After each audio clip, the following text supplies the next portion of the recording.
Oh yeah, that's Sultan.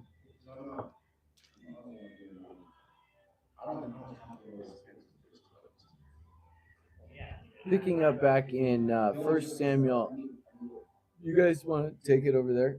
If you guys are going to talk, like, um, Ashdod saw that it was so. They said, "The ark of God of Israel must not remain with us, because his hand is severe on us and on Dagon our God." So they sent word and gathered all the governors of the Philistines to them and said, "What shall we do with the ark of God of Israel?" And they said, "Have the ark of God of Israel brought to Gath." So they took the ark of God of Israel away. After they had taken it away, the hand of the Lord was against the city, creating a very great panic, and he struck the people of the city, from the young to the old, so that tumors broke out on them. So they sent the ark of God to Ekron, and as the ark of God came to Ekron, the Ekronites cried out, saying, "They have brought the ark of God of Israel to us, to kill us and our people." Therefore they sent word and gathered all the governors of the Philistines and said, "Send away the ark of God of Israel and let it return to its own place, so that it will not kill us and our people."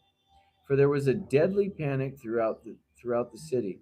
The hand of God was very heavy there, and the people who did not die were struck with tumors, and the outcry of the city went up to heaven. Now the ark of the Lord had been in the territory of the Philistines for 7 months. And the Philistines called for the priests and the diviners, saying, "What are we to do with the ark of the Lord? Tell us how we may send it to its place." And they said, "If you are going to send the ark of God of Israel away, do not send it empty, but you shall certainly return to him a guilt offering. Then you will be healed, and it will be revealed to you why his hand does not leave you." Then they said, "What is it to be the guilt offering, and what shall we return to him?" And they said, 5 gold tumors and 5 gold mice, corresponding to the number of the governors of the Philistines. Since one plague was on all of you and on your governors, so you shall make likeness of your tumors and your likeness of your mice that are running the land. And you shall give the glory to the God of Israel. Perhaps he will lighten his hand from you, your gods, and your land. Why then do you harden your hearts as the Egyptians, and Pharaoh hardened their hearts? When he had severely dealt with them, did they not let the people go? And they left. Now then, take and prepare a new cart and 2 milk cows on which there has never been a yoke, and hitch the cows to the cart and take their calves back home, away from them. Then take the ark of the Lord and place it on the cart, and put the articles of gold which you return to him as a guilt offering in a saddlebag by its side. Then send it away that it may go. But watch, but watch, if it goes up by the way of its own territory to Beth Shemesh, then he has done this great evil to us. But if not, then he will know it was not his hand that struck us. It happened to us by chance. Then the men did so. They took 2 milk cows and hitched them to the cart and shut their calves at home. And they put the ark of the Lord on the cart and the saddlebag with the gold mice and the likeness of their tumors. Now the cows went straight in the direction of Beth Shemesh. They went on the same road, bellowing as they went, and did not turn off the right or the left. And the governors of the Philistines followed them to the border of Beth Shemesh. Now the people of Beth Shemesh were gathering in their wheat harvest in the valley, and they raised their eyes and saw the ark and rejoiced at seeing it. And the cart came into the field of Joshua at Beth Shemite and stopped there where there was a large stone. And they split the wood of the cart and offered the cows as a burnt offering to the Lord. And the Levites took down the ark of the Lord and the saddlebag that was with it, in which were the articles of gold, and put them on a large stone. And the men of Beth Shemesh offered burnt offerings and sacrificed sacrifices that day to the Lord. When the five governors and the Philistines saw it, they returned to Ekron that day. Now these are the gold tumors which the Philistines returned as a guilt offering to the Lord: one for Ashdod, one for Gaza, one for Ashkelon, one for Gath, and one for Ekron. And the gold mice, corresponding to the number of all the cities of the Philistines, belonging to the five governors, both of fortified cities and of the country villages. The large stone on which they placed the ark of the Lord is a witness to this day in the field of Joshua the Bethshemite. Now he fatally struck some of the men of Bethshemesh because they had looked into the ark of the Lord. He struck 50,070 men among the people, and the people mourned because the Lord had struck the people with a great slaughter. And the men of Bethshemesh said, "Who is able to stand before the Lord, this holy God? And to whom will he go up for us?" So they sent messengers to the inhabitants of Kiriath Jearim, saying, "The Philistines have brought back the ark of the Lord. Come down and take it up yourselves." Faith, you want to pick up on 7?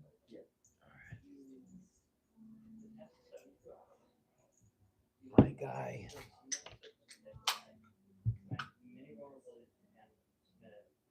Get comfy, you know? Yeah.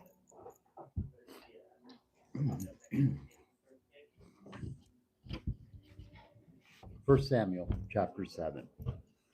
And the men of Kiriath Jearim came and took the ark of the Lord and brought it into the house of Abinadab on the hill. And they consecrated his son Eleazar to watch over the ark of the Lord. For the day of the ark remained at Kiriath Jearim. The time was long, for it was 20 years, and all the house of Israel mourned after the Lord. Then Samuel spoke to all the house of Israel, saying, "If you are returning to the Lord with all your heart, then remove the foreign gods and the Ashtaroth from among you, and direct your hearts to the Lord and serve him alone, and he will save you from the hand of the Philistines." So the sons of Israel removed the Baals and the Ashtaroth and served the Lord alone. Then Samuel said, "Gather all Israel to Mizpah, and I will pray to the Lord for you."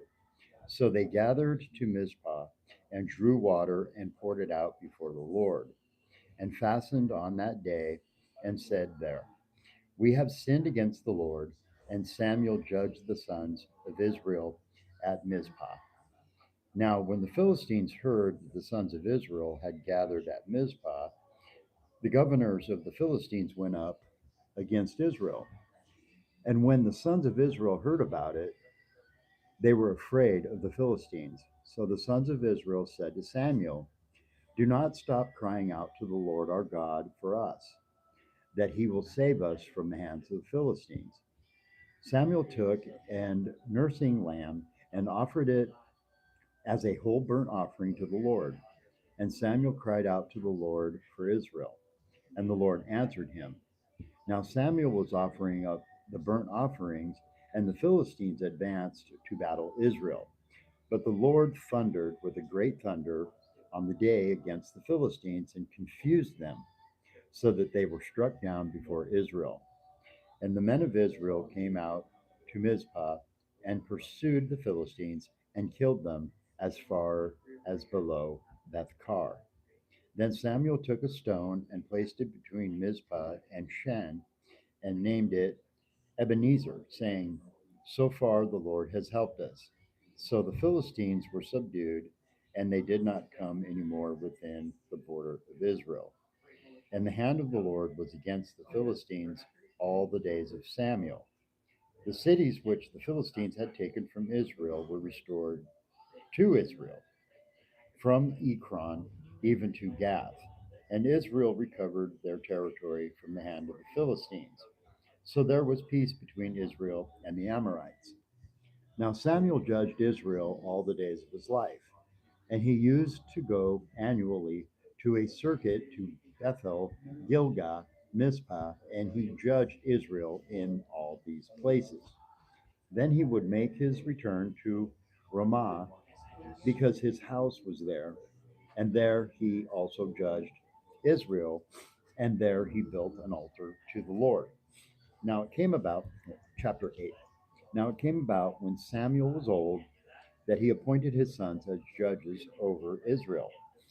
The name of the firstborn was Joel, and the name of the second was Abijah. They were judging in Beersheba. His sons, however, did not walk in the ways in his ways, but turned aside after dishonest gain, and they took bribes and perverted justice. Then all the elders of Israel gathered together and came to Samuel at Ramah, and they said to him, "Behold, you have grown old, and your sons do not walk in your ways. Now appoint us a king to judge us like all the nations." But the matter was displeasing in the sight of Samuel when they said, "Give us a king to judge us." And Samuel prayed to the Lord, and the Lord said to Samuel, "Listen to the voice of the people regarding all that they say to you, because they have not rejected you, but they have rejected me from being king over them. Like all the deeds which they have done since the day that I brought them out from Egypt, even to this day, in that they have abandoned me and served other gods. So they are doing to you as well. Now then, listen to their voice. However, you shall warn them strongly and tell them of the practice of the king who will reign over them." So Samuel spoke all the words of the Lord to the people who had asked him for a king, and he said, "This will be the practice of the king who reigns over you. He will take your sons and put them in his chariots for himself and among his horsemen, and they will ride before his chariots. He will appoint for himself commanders of thousands and commanders of fifties, and some to do his plowing and to gather in his harvest, and to make his weapons of war and equipment for his chariots. He will also take your daughters and use them as perfumers, cooks, and bakers. He will take the best of your fields, your vineyards, and your olive groves, and give them to his servants. And he will take a tenth of your seed and your vineyards and give them to his high officials and his servants. He will also take your male servants and your female servants and your best men and your donkeys and use them for his work. He will take a tenth of your flocks, and you yourselves will become his servants.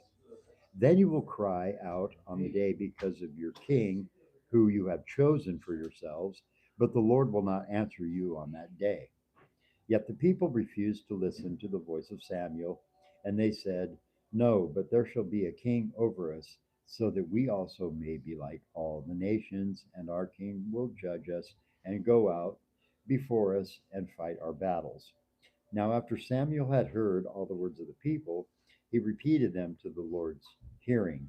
And the Lord said to Samuel, "Listen to their voice and appoint a king for them." So Samuel said to the men of Israel, "Go every man to his own city." Chapter 9. Now there was a man of Benjamin whose name was Kish, the son of Abiel, son of Zeror, son of Bechorath, son of Appiah, son of Benjamite, a valiant, mighty man. He had a son whose name was Saul, a young and handsome man, and there was not a more handsome man than he among the sons of Israel. For his shoulders, from his shoulders and up, he was taller than any of the people. Now the donkeys of Kish, Saul's father, had wandered off. So Kish said to his son Saul, "Now take with you one of these servants and arise, go search for the donkey." So he passed through the hill country of Ephraim and passed through the land of Shalishah, and they did not find them. Then they passed through the land of Shalem, but they were not there. Then they passed through the land of the Benjamites, and they did not find them. Then they came to the land of Zuph. Saul said to his servants who was with him, "Come and let us return, or else my father will stop being concerned about the donkeys and will become anxious about us." But he said to him, "Behold, now there is a man of God in the city, and the man is held in honor. Everything that he says definitely comes true. Now let's go there. Perhaps he can tell us about our journey on which we have set out." Then Saul said to his servant, "But look, if we go, what shall we bring the man? For the bread is gone from our sacks, and there is no gift to bring to the man of God. What do we have?" The servant answered Saul again and said, "Look, we have in my hand a fourth of a shekel of silver. I will give it to the man of God, and he will tell us our way." Previously in Israel, when a man went to inquire of God, he used to say, "Come, let us go to the seer," for he who is called a prophet now was previously called a seer. Then Saul said to his servant, "Good idea, come, let's go." So they went to the city where the man of God was. As they went up the slope of the city, they found young women going out to draw water, and they said to them, "Is this the seer here?" They answered them and said, "He is. See, he is ahead of you. Hurry now, for he has come to the city today, because the people have sacrificed on the high place today. As soon as you enter the city, you will find him before he goes up to the high place to eat. For the people will not eat until he comes, because he must bless the sacrifice. Afterwards, those who are invited will eat. Now then, go up, for you will find him about this time." So they went up to the city. As they came to the city, behold, Samuel was coming out towards them to go up to the high place. Now, a day before Saul's coming, the Lord had revealed this to Samuel, saying, "About this time tomorrow I will send you a man from the land of Benjamin, and you shall appoint him as ruler over my people Israel, and he will save my people from the hand of the Philistines. For I have considered my people, because their outcry has come to me." When Samuel saw, the Lord said to him, "Behold, the man of whom I spoke to you, this one shall rule over my people." Then Saul approached Samuel at the gateway and said, "Please tell me where the seer's house is." And Samuel answered Saul and said, "I am the seer. Go up ahead of me to the high place, for you shall eat with me today. And in the morning I will let you go, and I will tell you everything that is on your mind. And as for the donkeys that wandered off 3 days ago, do not be concerned about them, for they have been found, and for whom is everything that is desirable in Israel. It is not for you and for your father's household." Saul replied, "Am I not a Benjamite of the smallest of the tribes of Israel, and my family the least of the families of the tribe of Benjamin? Why then have you spoken to me in this way?" Then Samuel took Saul and his servant and brought them into the hall, and gave them a place at the head of those who were invited, who were about 30 men. And Samuel said to the cook, "Serve the portion that I gave you, about which I said to you, set it aside." Then the cook took up the leg with what was on it and placed it before Saul. And Samuel said, "Here is what has been reserved. Place it before you and eat, because it has been kept for you until the appointed time. Since I said I have invited the people," so Saul ate with Samuel that day. Then they came down from the high place into the city. Samuel spoke with Saul on the roof, and they got up early, and at daybreak Samuel called to Saul on the roof, saying, "Get up, so that I may send you on your way." So Saul got up, and both he and Samuel went out into the street.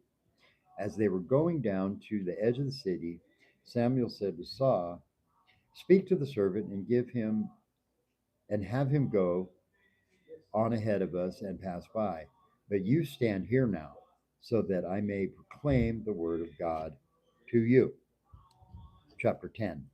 Then Samuel took the flask of oil, poured it on Saul's head, kissed him, and said, Has the Lord not anointed you as royal ruler over his inheritance, that is? When you leave me today, then you will find two men close to Rachel's tomb in the territory of Benjamin at Zelzah. And there will you say, The donkey which you went to look for has been found. Now behold, your father has stopped talking about the donkeys and is anxious about you, saying, What am I to do about my son? Then you will go on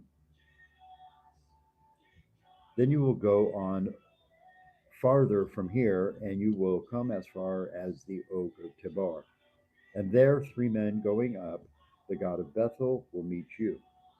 One carrying 3 young goats, another carrying 3 loaves of bread, and another carrying a jar of wine.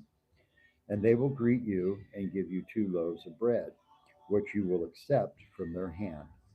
Afterwards, you will come to the hill of God, where the Philistine garrison is, and it shall be as soon as you have come there to the city that you will meet a group of prophets coming down from the high place with harp, tambourine, flute, and lyre in front of them, and they will be prophesying.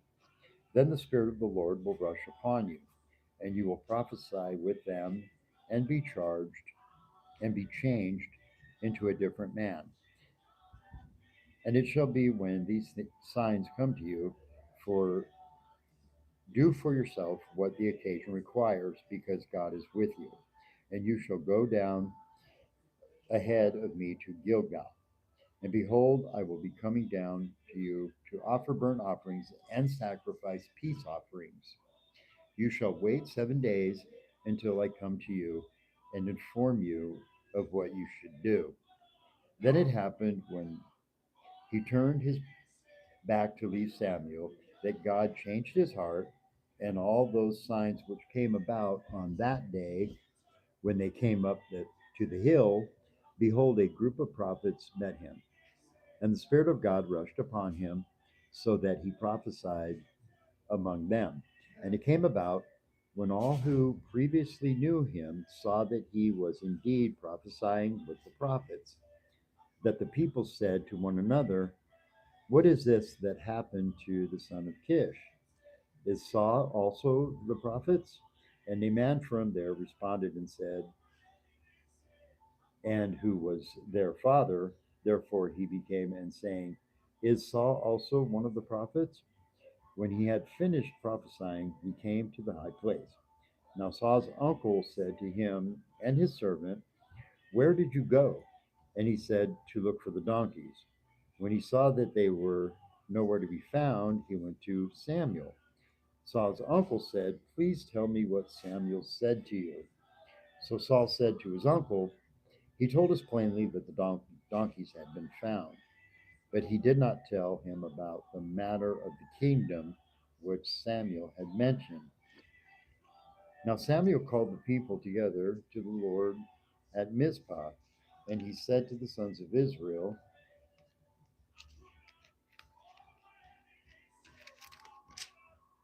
This is what the Lord, the God of Israel, says.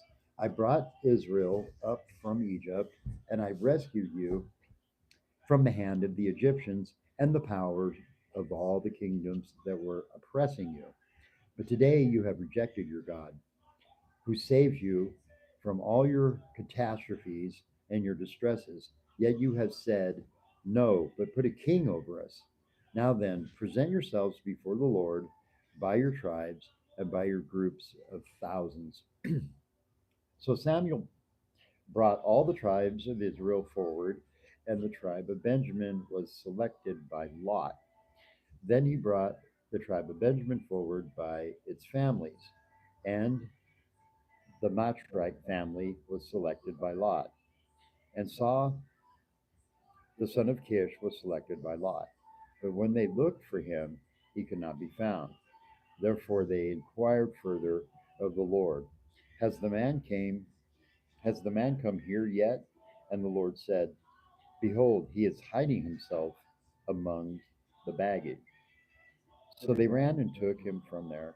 And when he stood among the people, he was taller than any of the people from his shoulders upward. Samuel said to all the people, Do you see him who the Lord has chosen? Surely there is none like him among the people. So all the people shouted and said, Long live the king. Then Samuel told the people the ordinances of the kingdom and wrote them in a book and placed it before the Lord. And Samuel sent all the people away, each one to his house. Samuel also went to his house in Gilboa, and the valiant men whose hearts God had touched went with them. But certain useless men said, How can this one save us? And they despised him and did not bring him a gift, but he kept silent about it. Chapter 11.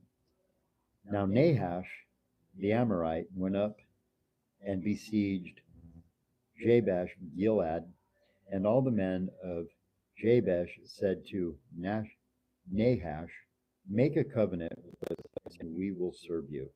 But Nahash the Amorite said to them, I will make it with you on this condition, that I will gouge out the right eye of every one of you, and thereby I will inflict a disgrace on all Israel. So the elders of Jabesh said to him, Allow us 7 days to send messengers throughout the territory of Israel. Then if there is no one to save us, we will come out to you. Then the messengers came to Gilboa of Saul and spoke these words in the hearing of the people. And all the people raised their voices and wept. Now behold, Saul was coming from the field behind the oxen, and Saul said, What is the matter with the people that they weep? So they reported to him the words of the men of Jabesh. Then the Spirit of God rushed upon Saul when he heard these words, and he became very angry. He then took a yoke of oxen and cut them in pieces, and sent them throughout the territory of Israel by the hand of the messengers, saying, Whoever does not come out after Saul and after Samuel, the same shall be done to these oxen. Then the dread of the Lord fell on the people, and they came out as one person. He counted them in Bezek, and the sons of Israel were 300,000, and the men of Judah 30,000. They said to the messengers who had come, This is what you shall say to the men of Jabesh Gilead. Tomorrow, by the time the sun is hot, you will be saved. So the messengers went and told the men of Jabesh, and they rejoiced. Then the men of Jabesh said, Tomorrow we will come out to you, and you may do to us whatever seems good to you. The next morning Saul put the people in 3 companies, and they came into the midst of the camp at the morning watch, and struck and killed the Amorites until the heat of the day.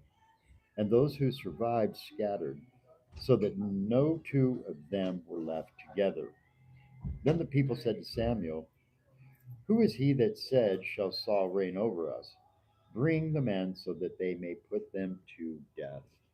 But Saul said, Not a single person shall be put to death this day, for today the Lord has brought about victory to Israel. Then Samuel said to the people, Come and let us go to Gilgal and renew the kingdom there.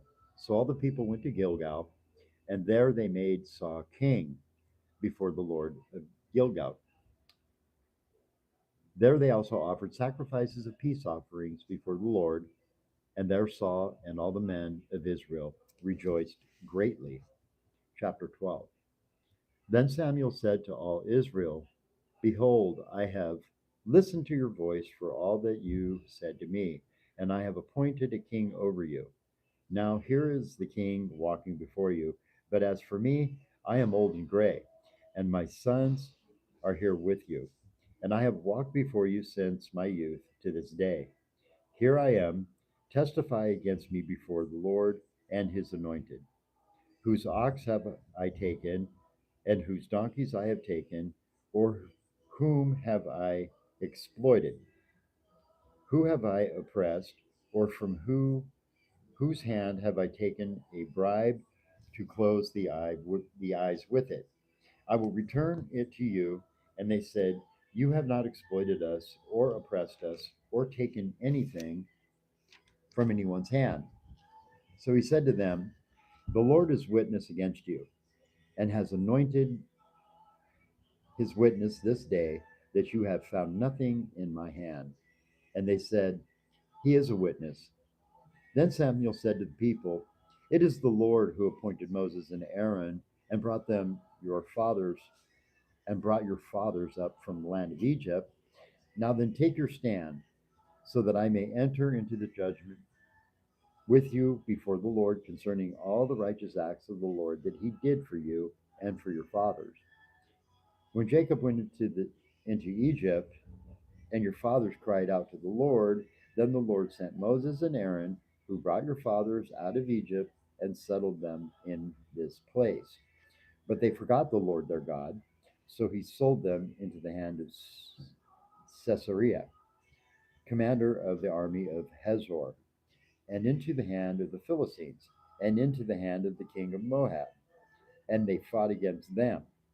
They cried out to the Lord and said, We have sinned because we have abandoned the Lord and have served the Baals and the Ashtaroth.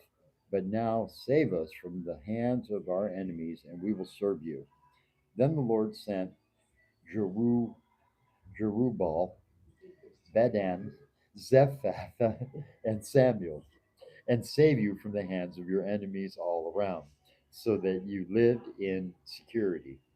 But when you saw that Nahash, the king of the sons of Ammon, was coming against you, you said to me, No, but a king shall reign over us.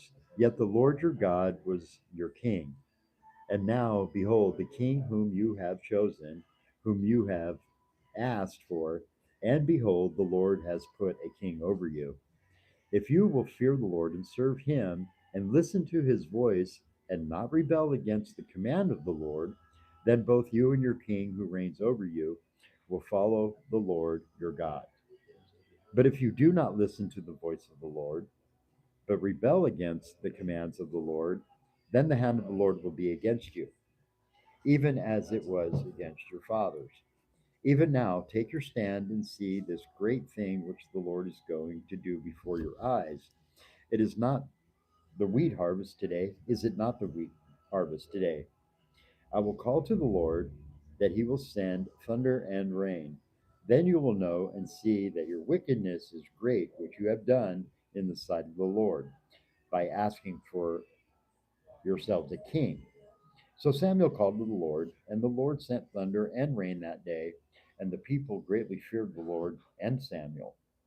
Then all the people said to Samuel, Pray to the Lord your God for your servants, so that we will not die. For we have added to all our sins this evil by asking for ourselves a king. Samuel said to the people, Do not fear, you have committed all this evil, yet you do not turn aside from following the Lord, but serve the Lord with all your heart. Indeed, you must not turn aside, for then you will go after useless things which cannot benefit or save, because they are useless. For the Lord will not abandon his people on account of his great name, because the Lord has been pleased to make you a people for himself. Furthermore, as for me, far be it from me that I would sin against the Lord by ceasing to pray for you. But I will instruct you in the good and right way. Only fear the Lord and serve him in truth with all your heart, for conscience, what great things he has done for you. But if you still do evil, both you and your king will be swept away. Chapter 13. Saul was 30 years old when he began to reign, and he reigned for 42 years over Israel. Now Saul chose for himself 3,000 men of Israel, of whom 2,000 were with Saul in Michmash, and in the hill country of Bethel. Well, 1,000 were with Jonathan and Geba of Benjamin, but he sent the rest of the people away, each to his own tent. Now, and Jonathan attacked the garrison of the Philistines that was in Geba. And the Philistines heard about it. Then Saul blew the trumpet throughout the land, saying, "Let the Hebrews hear." And all Israel heard the news that Saul had attacked the garrison of the Philistines, and also that Israel had become repulsive to the Philistines. Then the people were summoned to Saul at Gilgal. Now the Philistines assembled to fight with Israel 30,000 chariots and 6,000 horsemen, and people like the sand which is on the seashore in abundance. And they came up and camped in Michmash, east of Bethaven. When the men of Israel saw that they were in trouble, for the people were hard pressed, then the people kept themselves hidden in caves, in crevices, in cliffs, in sipes, and in pits. And some of the Hebrews crossed the Jordan into the land of Gad and Gilead. But as for Saul, he was still in Gilgal, and all the people followed him trembling. Now he waited for 7 days until the appointed time that Samuel had sent. But Samuel did not come to Gilgal, and the people were scattering from him. So Saul said, "Bring me the burnt offerings and the peace offerings." And he offered the burnt offerings. But as soon as he finished offering the burnt offerings, behold, Samuel came. And Saul went out to meet him and to greet him. But Samuel said, "What have you done?" And Saul said, "Since I saw the people were scattering from me, and that you did not come at the appointed time, and that the Philistines were assembling at Michmash, I thought that the Philistines would come down against me at Gilgal, and I have not asked the favor of the Lord. So I worked up the courage and offered the burnt offering." But Samuel said to Saul, "You have acted foolishly.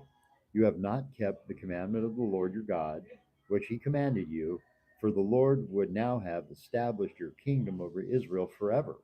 But now your kingdom shall not endure. The Lord has sought for himself a man after his own heart, and the Lord has appointed him ruler over his people, because you have not kept what the Lord commanded you." Then Samuel set out and went up from Gilgal and Geba from Benjamin, and Saul counted the people who were present with him, about 600 men. Now Saul, his son Jonathan, and the people who were present with them were staying in Geba of Benjamin, while the Philistines camped at Michmash. Then raiders came up from the camp of the Philistines in three companies. One company turned towards Ophrah to the land of Shual, and another company turned towards Beth Horon, and another company turned towards the border that overlooks the valley of Zeboim towards the wilderness. Now, no blacksmith could be found in all the ends of Israel, because the Philistines said, "Otherwise, the Hebrews will make swords and spears." So all Israel went down to the Philistines, each to sharpen his plowshares, his mattock, his axe, and his hoe. The charge was 2/3 of shekels for the plowshares, the mattocks, the forks, and the axes, and to fix the cattle goads. So it came about on the day of the battle that neither sword nor spear was found in the hands of any of the people who were with Saul and Jonathan, but they were found with Saul and his son Jonathan. And the garrison of the Philistines went out to the gorge of Michmash. Chapter 14. Now the day came that Jonathan, the son of Saul, said to the young man who was carrying his armor, "Come and let's cross over to the Philistines' garrison that is on the other side." But he did not tell his father.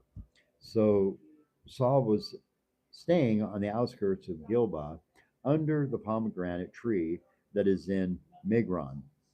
And the people who were with him numbered about 600 men. And Ahijah, the son of Ahitub, Ichabod's brother, the son of Phinehas, the son of Eli, the priest of the Lord at Shiloh, was wearing an ephod. And the people did not know what Jonathan had done. Now, between the gorges by which Jonathan sought to cross over to the Philistines' garrison, there was a rocky crag on the one side and a rocky crag on the other side. And the name of the one was Boaz, and the name of the other Sinah. The one crag rose on the north opposite Mishmash, and the other on the south opposite Geba. Then Jonathan said to the young man who was carrying his armor, "Come and let us cross over to the garrison of these uncircumcised men. Perhaps the Lord will work for us, because the Lord is not limited to saving by many or few." His armor bearer said to him, "Do everything that is in your heart.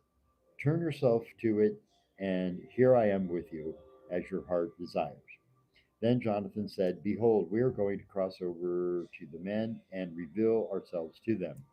If they say to us, 'Wait until we come to you,' then we will stand in our place and not go up to them. But if they say, 'Come up to us,' then we will go up. For the Lord has handed them over to us, and this shall be the sign to us." When the two of them revealed themselves to the garrison of the Philistines said, "Behold, Hebrews are coming out of the holes where they have kept themselves hidden." So the men of the garrison responded to Jonathan and his armor bearer and said, "Come up to us, and we will inform you of something." And Jonathan said to his armor bearer, "Come up after me, for the Lord has handed them over to Israel." Then Jonathan climbed up on his hands and feet with his armor bearer behind him, and the men fell before Jonathan, and his armor bearer put some to death after him. Now that first slaughter which Jonathan had and his armor bearer inflicted was about 20 men within about half a furlong in an acre of land. And there was a trembling in the camp, in the field, and among all the people. Even the garrison and the raiders trembled, and the earth quaked so that it became a great trembling. Now Saul's watchmen in Gilboa of Benjamin looked, and beheld, the multitude dissolved.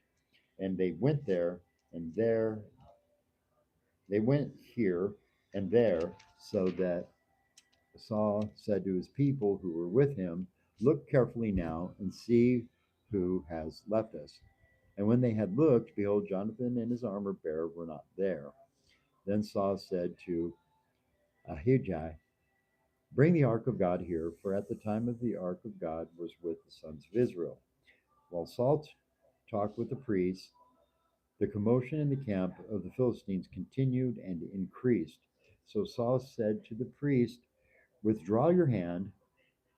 Then Saul and his people who were with him railed and came to the battle. And behold, every man's sword was against his fellow Philistine. And there was and there was very great confusion. Now the Hebrews who were with the Philistines previously, who went up with them all around in the camp, even they also returned to be with the Israelites who were with Saul and Jonathan. When all the men of Israel who had kept themselves hidden in the hill country of Ephraim heard that the Philistines had fled, they also closely pursued them in the battle. So the Lord saved Israel that day, and the battle spread beyond Beth Aven. Now the men of Israel were hard pressed on that day, for Saul had put the people under oath, saying, "Cursed be the man who eats food before evening, and before I have avenged myself on my enemies." So none of the people tasted food, and the people of the land entered the forest, and there was honey on the ground.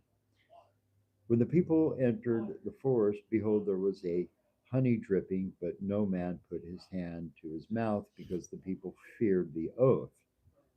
However, Jonathan had not heard it when his father put the people under oath. So he put out to the end of the staff that was in his hand and dipped it into the honeycomb and put his hand to his mouth, and his eyes brightened. Then one of the people responded and said, your father strictly put the people under oath, saying, cursed be the man who eats food today. And the people were weary. Then Jonathan said, my father has troubled the land. See how that my eyes have brightened because I tasted a little of this honey. How much more if only the people had freely eaten today the spoils of their enemies which they found? For now the defeat among the Philistines has not been great. They attacked the Philistines from that day from Michmash to Aijalon, but the people were very tired. So the people loudly rushed upon the spoils and took sheep, oxen, and calves and slaughtered them on the ground, and the people ate them with the blood. Then observers informed Saul, saying, look, the people are sinning against the Lord by eating meat with the blood. And he said, you have acted treacherously. Roll a large rock to me today. Then Saul said, disperse yourselves amongst the people and say to them, each one of you bring me his ox and his sheep and slaughter it here and eat. And do not sin against the Lord by eating it with the blood. So all the people brought them that night, each one his ox with him, and they slaughtered them there. And Saul built an altar to the Lord. It was the first altar that he built to the Lord. Then Saul said, let's go down after the Philistines by night and take plunder among them until the morning light. And let's not leave a man among them alive. And they said, do whatever seems good to you. So the priest said, let's approach God here. So Saul inquired of God, shall I go down after the Philistines? Will you hand them over to Israel? But he did not answer him on that day. When when Saul said, come here, all you leaders of the people, and investigate and see how this sin has happened today. For as the Lord lives, who saves Israel, even if it is in the son of Jonathan, he shall assuredly die.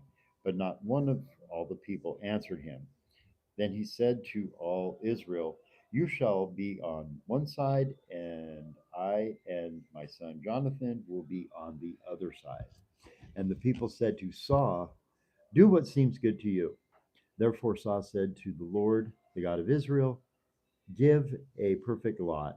And Jonathan and Saul were selected by lot, but the people were exonerated.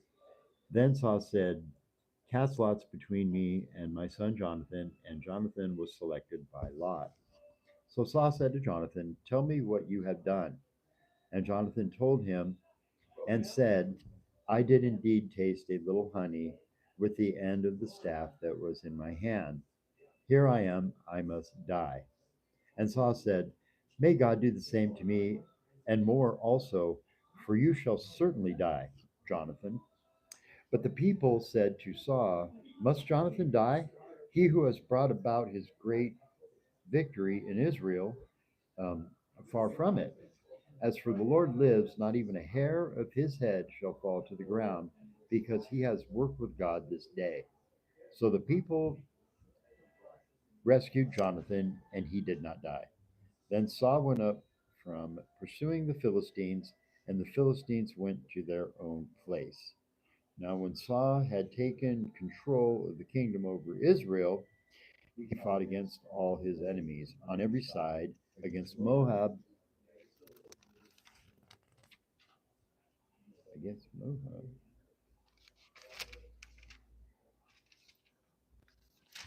Moab, the sons of Ammon, Edom, the kings of Zobah, and the Philistines, and wherever he turned, he afflicted punishment.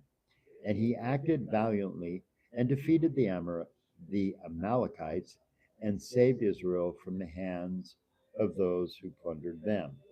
Now the sons of Saul were Jonathan, Ishav, and Malchusha, and the names of his two daughters were these. The name of the first was Merab, and the name of the younger Michelle.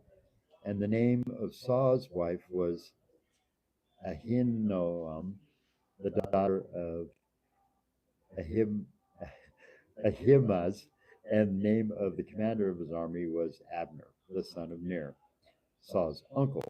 Kish was the father of Saul, and Ner was the father of Abner. Of Abner was the son of Abiel. Now the war against the Philistines was severe all the days of Saul, and when Saul saw any warrior or any valiant man, he attached himself to his staff.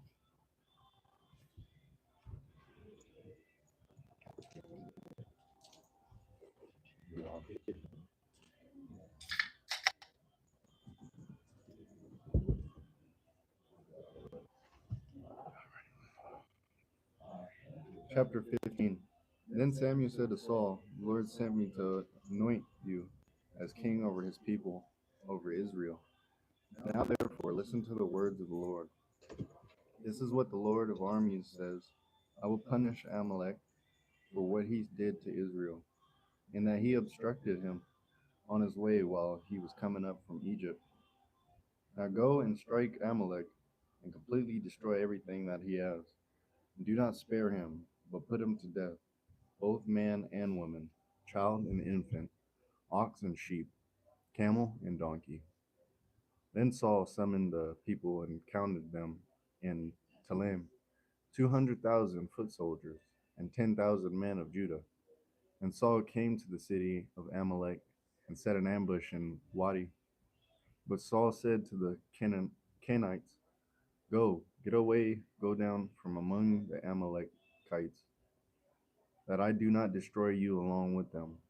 For you showed kindness to all the sons of Israel when they went up from Egypt." So the Kenites got away from among the Amalekites. Then Saul defeated the Amalekites from Havilah, going toward Shur, which is east of Egypt.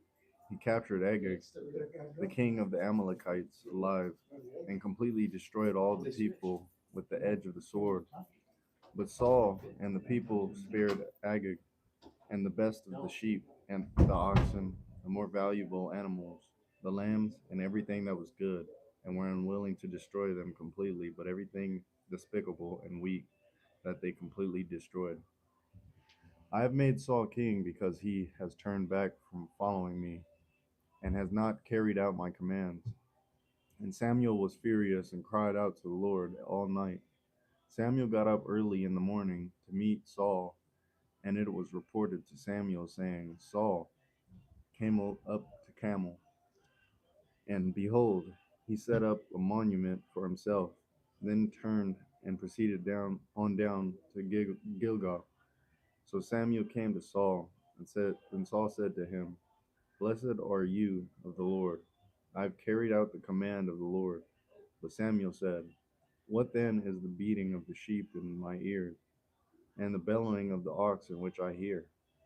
Saul said, "They have brought them from the Amalekites, for the people spared the best of the sheep and the oxen to sacrifice to the Lord your God, but the rest we have completely destroyed."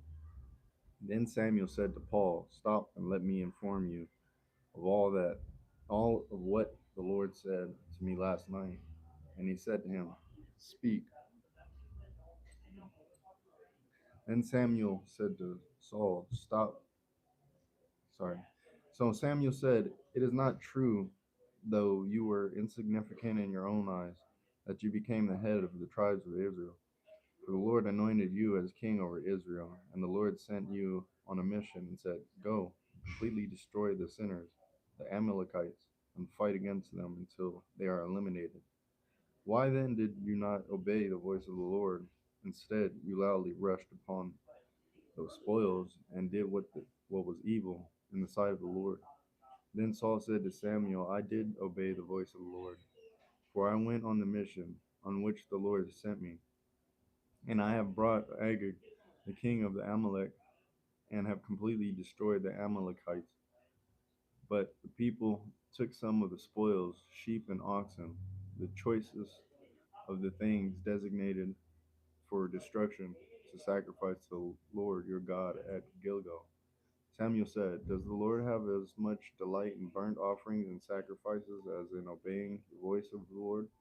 Behold, to obey is better than a sacrifice, and to pay attention is better than the fat of rams. For rebellion is as reprehensible as the sin of divination, and the insubordination is as reprehensible as false religion and idolatry. Since you have rejected the word of the Lord, he has also rejected you from being king." Then Saul said to Samuel, "I have sinned, for I have violated the command of the Lord and your words, because I feared the people and listened to their voice. Now then, please pardon my sin and return with me, so that I may worship the Lord." But Samuel said to Saul, "I will not return with you, for you have rejected the word of the Lord, and the Lord has rejected you from being king over Israel." Then Samuel turned to go, but Saul grasped the edge of his robe and tore it off. So Samuel said to him, "The Lord has torn the kingdom of Israel from you today, and has given it to your neighbor, who is better than you. Also, the glory of Israel will not lie, nor change his mind, for he is not a man that he would change his mind." Then Saul said, "I have sinned, but please honor me now before the elders of my people and before all Israel, and go back with me, so that I may worship the Lord your God." So Samuel went back following Saul, and Saul worshiped the Lord. Then Samuel said, "Bring me Agag, the king of the Amalekites." And Agag came to him cheerfully. And Agag said, "Surely the bitterness of death is gone." But Samuel said, "As your sword has made women childless, so shall your mother be childless among women." And Samuel cut Agag to pieces before the Lord at Gilgal. Then Samuel went to Ramah, but Saul went up to his house at Gibeah of Saul. Samuel did not see Saul again until the day of his death, though Samuel mourned for Saul, and the Lord regretted that he had made Saul king over Israel. Chapter 16. Now the Lord said to Samuel, "How long are you going to mourn for Saul, since I have rejected him from being king over Israel? Fill your horn with oil and go. I will send you to Jesse the Bethlehemite, because I have chosen a king for myself among his sons." But Samuel said, "How can I go? When Saul hears about it, he will kill me." But the Lord said, "Take the heifer with, with you, and say, 'I have come to sacrifice to the Lord,' and you shall invite Jesse to the sacrifice, and I will let you know what you should do. And you shall anoint for me the one whom I designate to you." So Samuel did what the Lord told him, and he came to Bethlehem. Then the elders of the city came trembling to meet him and said, "Do you come in peace?" And he said, "In peace I have come to sacrifice to the Lord. Consecrate yourselves and come with me to the sacrifice." He also consecrated Jesse and his sons and invited them to the sacrifice.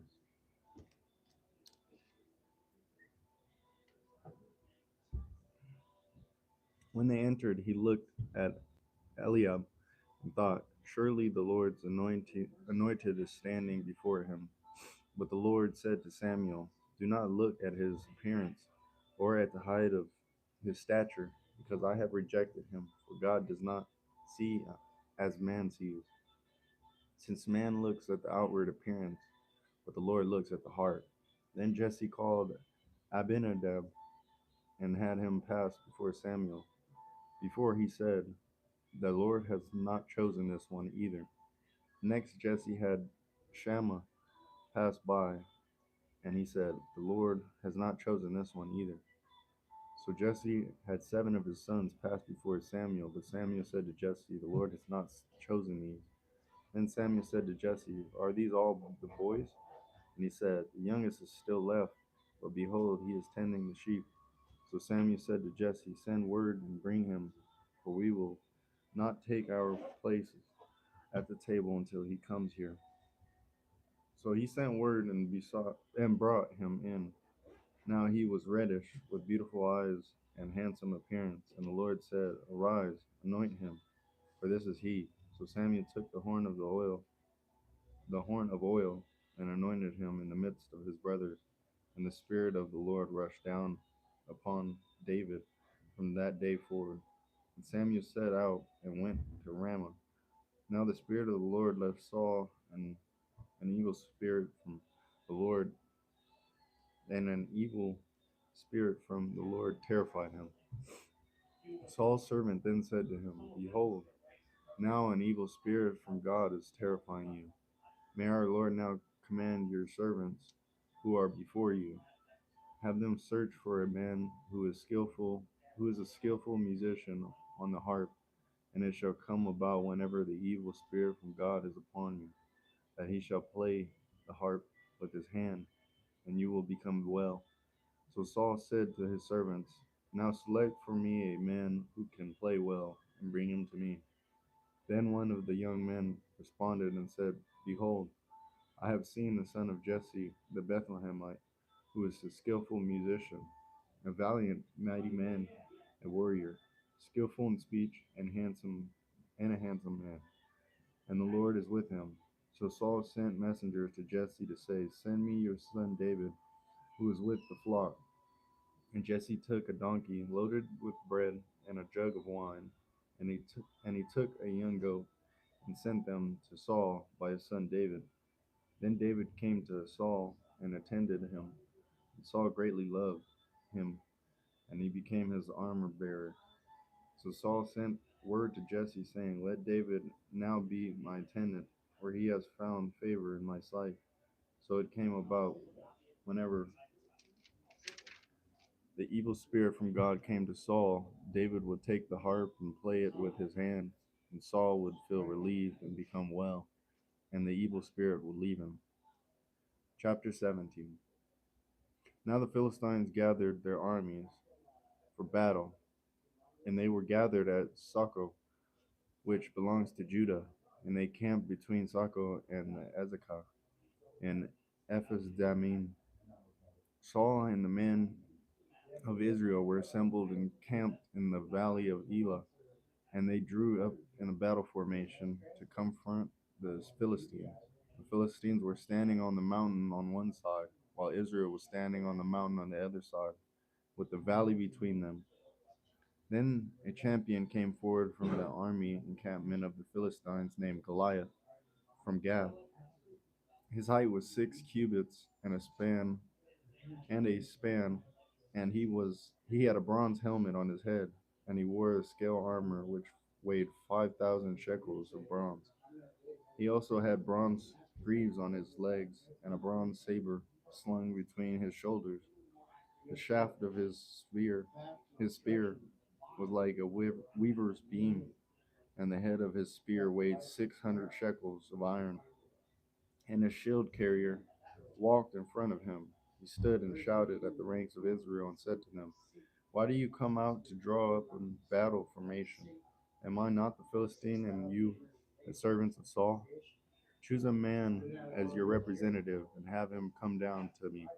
If he is able to fight me and kill me, then will he then we will become your servants. But if I prevail against him and kill him, then you shall become our servants and serve us. Then the Philistines said, I have defied the ranks of Israel this day.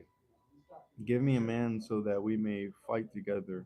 When Saul and all Israel heard these words of the Philistine, they were dismayed and very fearful.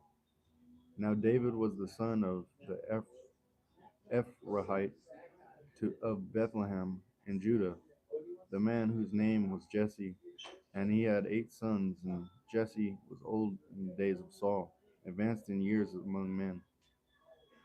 The 3 older sons of Jesse had followed Saul to the battle, and the names of his 3 sons who had gone into battle were Eliab, the firstborn, and the second to him, Abinadab, and the third Shammah. So David was the youngest. Now the three oldest followed Saul, but David went back and forth from Saul to tend his father's flock at Bethlehem. And the Philistine came forward morning and evening and took his stand for 40 days. Then Jesse said to his son David, take now for your brothers an ephah of this roasted grain and these 10 loaves, and run to the camp to your brothers.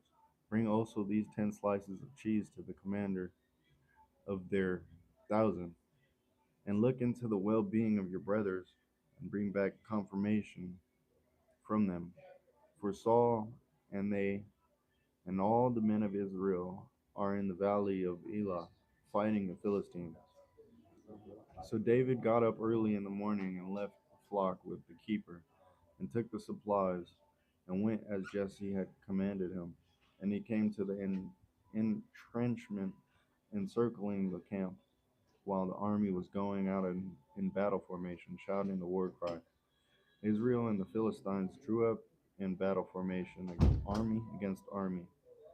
Then David left the baggage in the care of the baggage keeper, and ran to the battle line. And he entered and greeted his brothers. As he was speaking with them, behold, the champion, Philistine from Gath, named Goliath, was coming up from the army of the Philistines, and he spoke these same words, and David heard him. When all the men of Israel saw the man, they fled from him, and were very fearful. And the men of Israel said, have you seen this man who is coming up? Surely he is coming up to defy Israel. And it will be that the king will make men who kills him wealthy with great riches, and will give him his daughter, and make his father's house free in Israel. Then David said to the men who were standing by him, what will be done for the man who kills this Philistine and rids Israel of the disgrace? For who is the uncircumcised Philistine, that he has dared to defy the armies of the living God? The people answered him in agreement with the statement, saying, this is what will be done for the man who kills him. Now Eliab, his oldest brother, heard him when he spoke to the men, and Eliab's anger burned against David, and he said, why is it that you have come down? And with whom have you left those few sheep in the wilderness? I myself know your insolence and the wickedness of your heart, for you have come down in order to see the battle. But David said, what have I done now? Was it not just a question? Then he turned away from him to another and said the same thing, and the people replied with the same words as before. When the words that David spoke were heard, they informed Saul, and he sent for him. And David said to Saul, may no one's heart fail on account of him. Your servant will go and fight this Philistine. But Saul said to David, you are not able to go against this Philistine to fight him, for you are only a youth, while he has been a warrior since his youth. But David said to Saul, your servant was tending his father's sheep when a lion or a bear came and took a sheep from the flock. I went out after it and attacked it and rescued the sheep from its mouth. And when it rose up against me, I grabbed it by its mane, and struck it and killed it. Your servant has killed both the lion and the bear, and this uncircumcised Philistine will be like one of them, since he has defied the armies of the living God. And David said, the Lord who saved me from the paw of the lion and the paw of the bear, he will save me from the hand of this Philistine. So Saul said to David, go, and may the Lord be with you. Then Saul clothed David with his military attire, and put a bronze helmet on his head, and outfitted him with armor. And David strapped on his sword over his military attire, and struggled at walking, for he had not trained with the armor. So David said to Paul, I cannot go with these, because I have not trained with them. And David took them off. And then he took his staff in his hand, and chose for himself 5 smooth stones from the brook, and put them in the shepherd's bag which he had, that is, in his shepherd's pouch. and his sling was in his hand, and he approached the Philistine. Then the Philistine came and approaching David with the shield bearer in front of him. When the Philistine looked and saw David, he was contemptuous of him, for he was only a youth and reddish, with a handsome appearance. So the Philistine said to David, "Am I a dog that you come up to me with sticks?" And the Philistine cursed David by his gods. The Philistine also said to David, "Come to me, and I will give your flesh to the birds of the sky and the wild animals." But David said to the Philistine, "You come to me with a sword, a spear, and a saber, but I come to you in the name of the Lord of armies, the God of the armies of Israel, whom you have defied. This day the Lord will hand you over to me, and I will strike you and remove your head from you. Then I will give the dead bodies of the army of Philistines this day to the birds of the sky and the wild animals of the earth, so that all the earth may know that there is a God in Israel, and that this entire assembly may know that the Lord does not save by sword or by spear, for the battle is the Lord's, and he will hand you over to us." Then it happened, when the Philistine came closer to meet David, that David ran quickly toward the battle line to meet the Philistine. And David put his hand into his bag and took from it a stone and slung it, and struck the Philistine on his forehead. And the stone penetrated his forehead, and he fell on his face to the ground. So David prevailed over the Philistine with the sling and the stone. He struck the Philistine and killed him, and there was no sword in David's hand. Then David ran and stood over the Philistine and took his sword and drew it out of its sheath and finished him and cut off his head with it. When the Philistines saw that their champion was dead, they fled.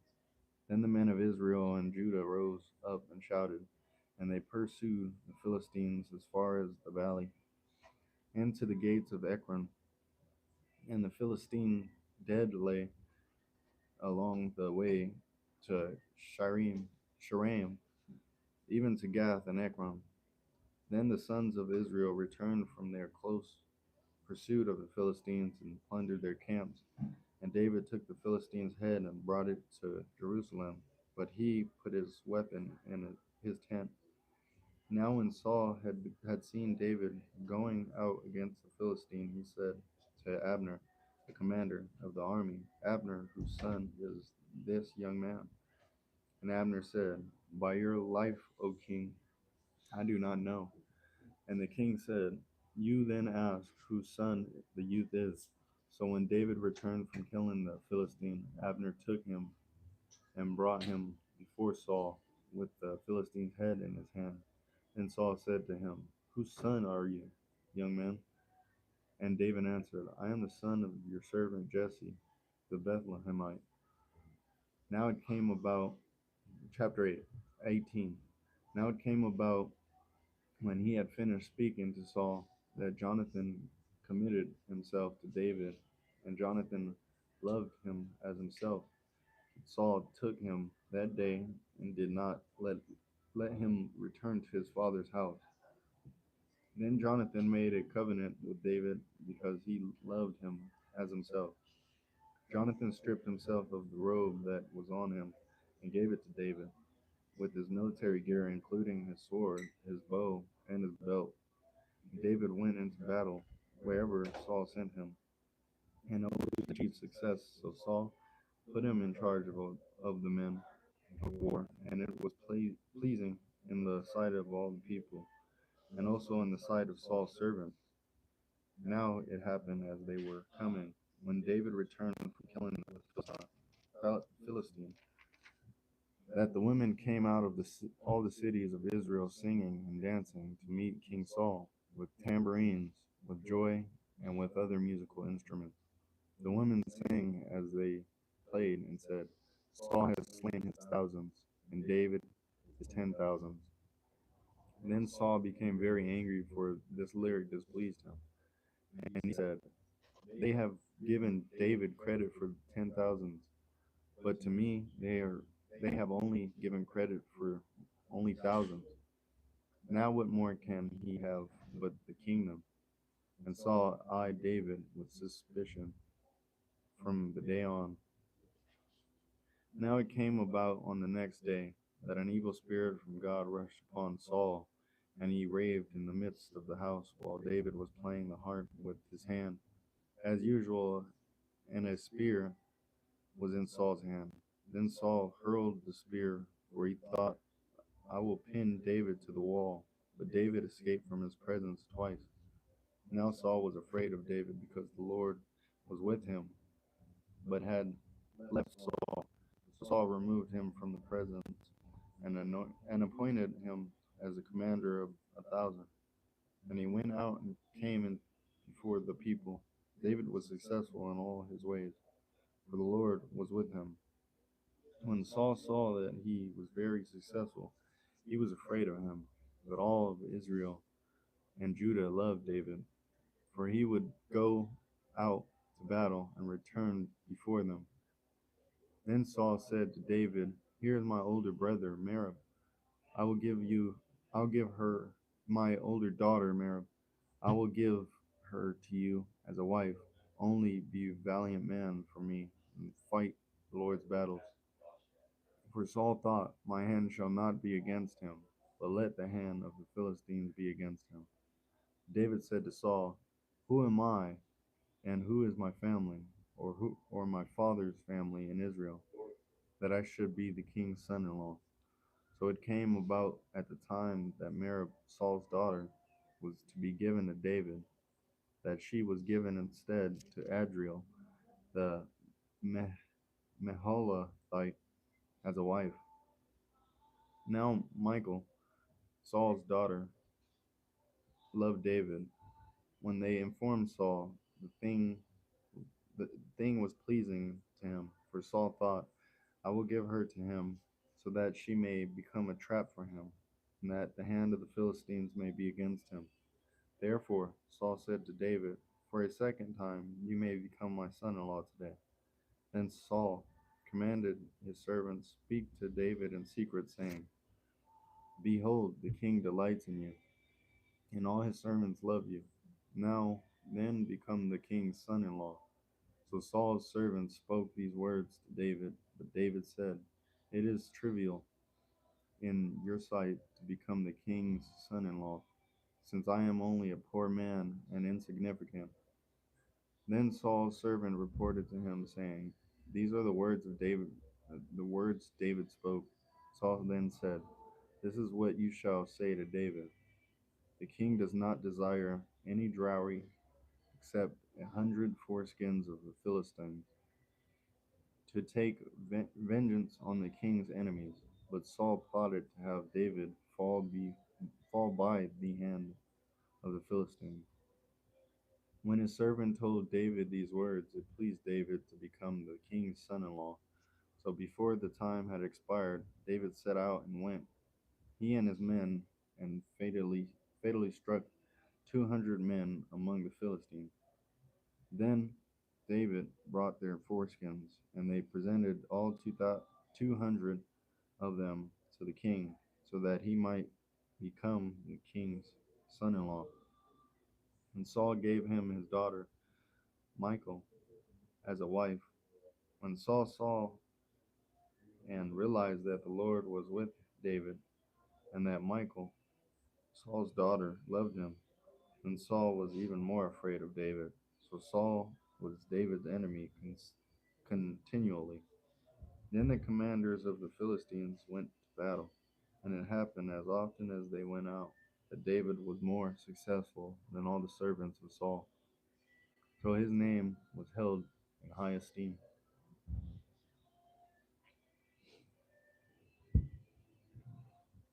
Chapter 19. Now Saul told his son Jonathan and all his servants to put David to death. But Jonathan, Saul's son, greatly delighted in David. So Jonathan informed David, saying, My father Saul is seeking to put you to death. Now then, please, please be on your guard in the morning and stay in a hiding place and conceal yourself. And as for me, I will go out and stand beside my father in the field where you are hiding, and I will speak with my father about you. And whatever I find out, I will tell you. Then Jonathan spoke well of David to his father Saul, and said to him, May the king not sin against his servant David, since he has not sinned against you, since his deeds have been very beneficial to you. For he took his life in his hand and struck the Philistine, and the Lord brought about a great victory for all Israel. You saw it and rejoiced. Why then would you sin against innocent blood by putting David to death for no reason? Saul listened to the voice of Jonathan. Saul vowed, As the Lord lives, David shall not be put to death. Then Jonathan called David, and Jonathan told him all these words. And Jonathan brought David to Saul, and he was in his presence as before. When there was war again, David went out and fought the Philistines and defeated them with great slaughter, so that they fled from him. Now there was an evil spirit from the Lord on Saul as he was sitting in the house with his spear in his hand. And David was playing the harp with his hand. And Saul tried to pin David to the wall with the spear, but he escaped from Saul's presence. So he struck the spear into the wall. David fled and escaped that night. Then Saul sent messengers to David's house to watch him, in order to put him to death in the morning. But Michal, David's wife, informed him, saying, If you do not save your life tonight, tomorrow you will be put to death. So Michal let David down through a window, and he went and fled and escaped. And Michal took the household idol and laid it on the bed, and put a quilt of goat's hairs at its head, and covered it with clothing. When Saul sent messengers to David, she said, He is sick. Then Saul sent messengers to see David, saying, Bring him up to me on his bed, so that I may put him to death. When the messengers entered, behold, the household idol was on the bed with the quilt of goat's hair at its head. So Saul said to Michal, Why have you betrayed me like this, and let my enemy go, so that he has escaped? And Michal said to Saul, He said to me, Let me go. Why should I put you to death? So David fled and escaped and came to Samuel at Ramah, and he informed him of everything that Saul had done to him. And he and Samuel went and stayed in Naioth. But it was reported to Saul, saying, Behold, David is at Naioth in Ramah. Then Saul sent messengers to take David. But when they saw the company of prophets prophesying with Samuel standing and presiding over them, the Spirit of God came upon the messengers of Saul, and they also prophesied. When Saul was informed of this, he sent other messengers, but they were also prophesied. So Saul sent messengers again the third time, yet they prophesied. Then he went to Ramah himself and came as far as the large well that is in Secu. And he asked, Where are Samuel and David? And someone said, Behold, they are at Naioth and Ramah. So he proceeded there in Naioth and Ramah. But the Spirit of God came upon him also, so that he went along prophesying continually until he came to Naioth and Ramah. He also stripped off his clothes, and he too prophesied before Samuel, and lay down naked all that day and all night. Therefore, they say, Is Saul also among the prophets? Chapter 20. Then David fled from Naioth and Ramah, and he came and said to Jonathan, What have I done what is my guilt, and what is my sin before your father, that he is keeping my life? He said to him, For far from it, you should not die.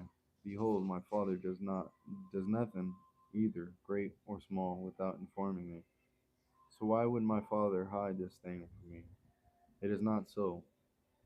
Yet David vowed again, saying, your father is well aware that I have found favor in your sight. And he has said, Jonathan is not to know this, otherwise he will be worried. But indeed, as the Lord lives, and as your soul lives, there is just a step between me and death. Then Jonathan said to David, whatever you say, I will do for you. So David said to Jonathan, behold, tomorrow is the new moon, and I am obligated to sit down to eat with the king. But let me go so that I may hide myself in the field until the third evening. If your father misses me at all, then say, David earnestly requested leave of me to run to Bethlehem, his city, because it is the yearly sacrifice there for the whole family.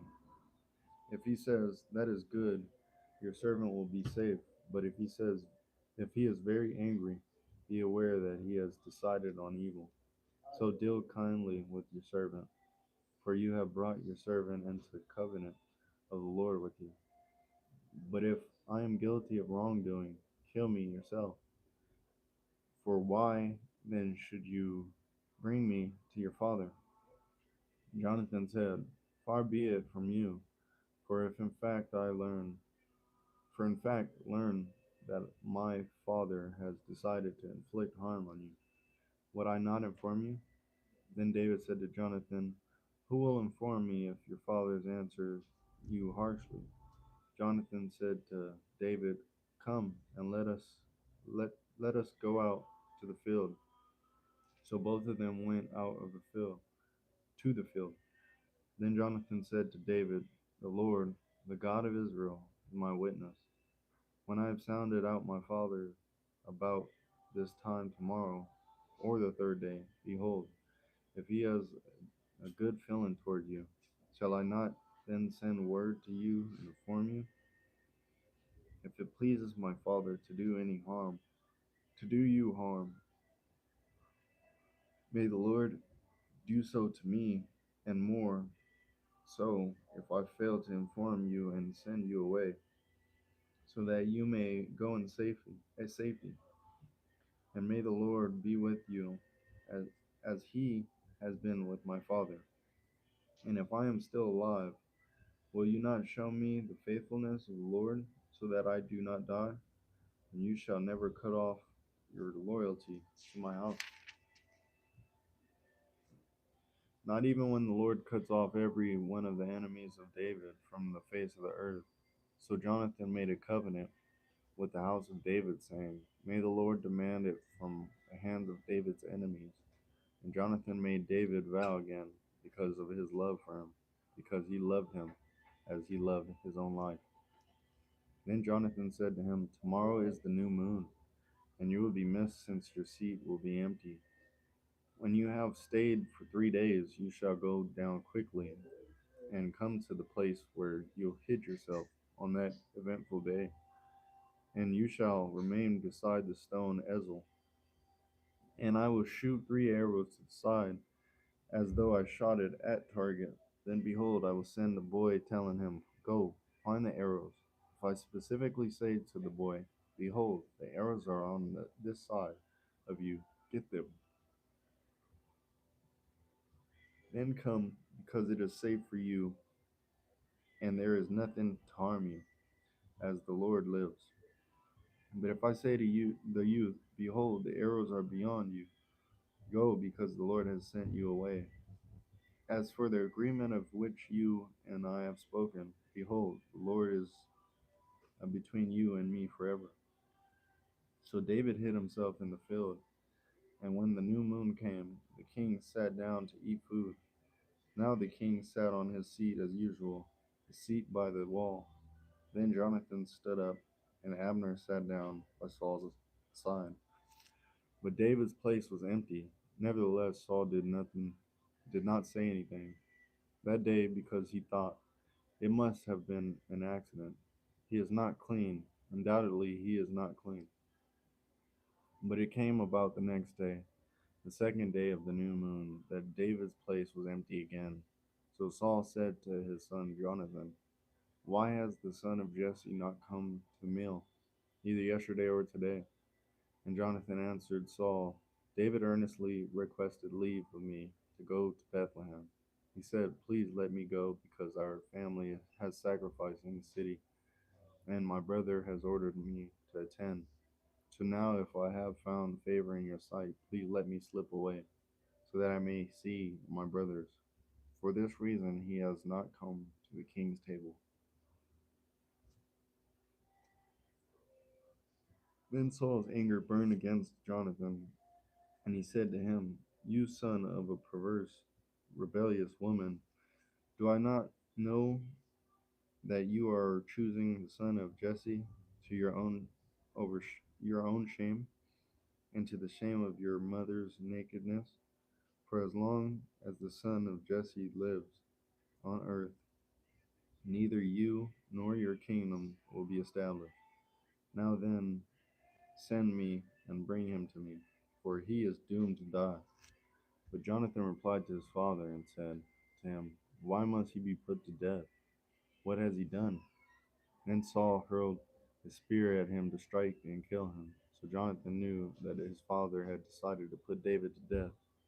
Then Jonathan got up from the table in the heat of anger and did not eat food on the second day of the new moon, because he was worried about David, since his father had insulted him. Now it came about in the morning that Jonathan went out to the field at the time agreed upon with David, and a little boy was with him. He said to his boy, "Run, find now the arrows which I am about to shoot." The boy ran, and he shot an arrow past him. When the boy reached the location of the arrow which Jonathan had shot, Jonathan called after the boy and said, "Is the arrow not beyond you?" Then Jonathan called after the boy, "Hurry, be quick, do not stay." And Jonathan's boy picked up the arrow and came to his master. But the boy was not aware of anything, only Jonathan and David knew about the matter. Then Jonathan gave his weapons to his boy and said to him, "Go, bring them to the city."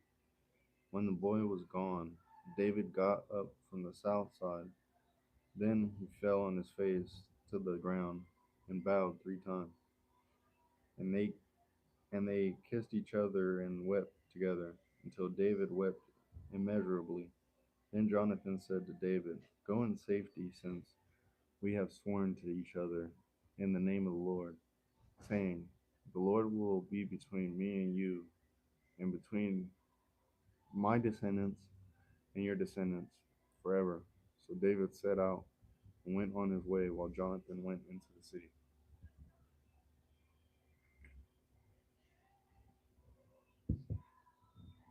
Chapter 21. And then David came to Nob, to Ahimelech, Ahimelech, the priest, and Ahimelech came trembling to meet David and said to him, "Why are you alone, and no one with you?" David said to Ahimelech the priest, "The king has commissioned me with the matter, and has said to me, 'No one is to know anything about the matter on which I am sending you, and with which I have commissioned you. And I have directed the young men to a certain place. Now then, what do you have on him? Give me 5 loaves of bread, or whatever can be found." The priest answered David and said, "There is no ordinary bread on hand, but there is consecrated bread, if only the young men have kept themselves from women." David answered the priest and said to him, "Be assured, women have been denied to us as previously when I left, and the bodies of the young men were consecrated through, though it was an ordinary journey. How much more then will their bodies be consecrated today?" So the priest gave him consecrated bread, for there was no bread there except the bread of the presence, which was removed from its place before the Lord, in order to put hot bread in its place on the day it was taken away. Now one of the servants of Saul was there that day, detained before the Lord, and his name was Doeg the Edomite, the chief of Saul's shepherds. David said to Ahimelech, "Now is there no spear or sword on hand? For I brought neither my sword nor my weapons with me, because the king's matter was urgent." Then the priest said, "The sword of Goliath the Philistine, whom you killed in the valley of Elah, behold, it is wrapped in a cloth behind the ephod. If you would take it for yourself, take it, for there is no other except it here." And David said, "There is none like it. Give it to me." Then David set out and fled that day from Saul, and went to Achish, king of Gath. But the servants of Achish said to him, "Is this not David, the king of the land? Did they not sing of this one as they danced, saying, 'Saul has slain thousands, and David has 10,000?'" And David took these words to heart and greatly feared Achish, king of Gath. So he disguised his sanity while in their sight, and acted insanely in their custody. And he scribbled on the doors of the gate and drooled on his beard. Then Achish said to his servants, "Look, you see the man is behaving like an insane person. Why do you bring him to me? Do I lack insane people, that you have brought this one to behave like an insane person in my presence? Shall this one come into my house?" So David departed from there and escaped to the cave of Adullam. And when his brothers and his father's household heard about it, they went down there to him. Then everyone who was in distress, and everyone who was in debt, and everyone who was discontented, gathered to him, and he became captain over them. Now there was about 400 men with him. And David went from there to Mizpah of Moab. And he said to the king of Moab, "Please let my father and my mother come and stay with you until I know what God will do for me." Then he left them with the king of Moab, and they stayed with him all the time that David was in the stronghold. But Gad, the prophet, said to David, "Do not stay in the stronghold. Leave and go into the land of Judah." So David left and went into the forest of Herod. Then Saul heard that David and the men who were with him had been discovered. Now Saul was in Gibeah, sitting under the tamarisk tree on the height with his spear in his hand, and all his servants were standing in front of him. Saul said to his servants who were standing in front of him, "Hear now, you Benjaminites, will the son of Jesse really give all of you fields and vineyards? Will he make you all commanders of thousands and commanders of hundreds? For all of you have conspired against me, so that there is no one who informs me when my son makes a covenant with the son of Jesse. And there is none of you who cares about me or informs me that my son is stirred up. My servants as it is the day, as it is this day." Then Doeg the Edomite, who was standing in front of the servants of Saul, responded and said, "I saw the son of Jesse coming to Nob, to Ahimelech, the son of Ahitub, and he inquired of the Lord for him, gave him provisions, and gave him the sword of Goliath the Philistine." Then the king sent a messenger to summon Ahimelech, the son of Ahitub, and all his father's household. The priests who were in Nob, and all of them came to the king Saul. Saul said, "Send now, son of Ahitub." And he replied, "Here I am, my lord." Saul then said to him, "Why have you and the son of Jesse conspired against me, and that you have given him bread and a sword, and have inquired of God for him, so that he would rise up against me by lying in ambush, as it is this day. Then Ahimelech answered the king and said, and who among all your servants is as faithful as David, the king's own son-in-law, who is commander over your bodyguard, and is honored in your house? Did I just begin to inquire of God for him today? Far be it from me. Do not let the king impute anything against his servant, or against any of the household of my father, because your servant knows nothing at all of this whole affair. But the king said, you shall certainly die, Ahimelech, you and your father's household. And the king said to the guards who were attending him, turn around and put the priests of the Lord to death, because their hand is also with David, and because they knew that he was fleeing and did not inform me. But the servants of the king were unwilling to reach out with their hands to attack the priests of the Lord. Then the king said to Doeg, You turn you turn around and attack the priests. And Doeg the Edomite turned around and attacked the priests, and he killed on that day 85 men who wore the linen ephod. He also struck Nob, the city of the priests, with the edge of the sword, both men and women, children and infants. He also struck oxen, donkeys, and sheep with the edge of the sword. But one son, Ahimelech, the son of Ahitub, named Abiathar, escaped and fled to David. Abiathar informed David that Saul had killed the priest of the Lord. Then David said to Abiathar that I knew on that day when Doeg the Edomite was there that he would certainly tell Saul, I myself have turned against every person in your father's household. Stay with me. Do not be afraid, even though he who is seeking my life is seeking your life, for you are safe with me.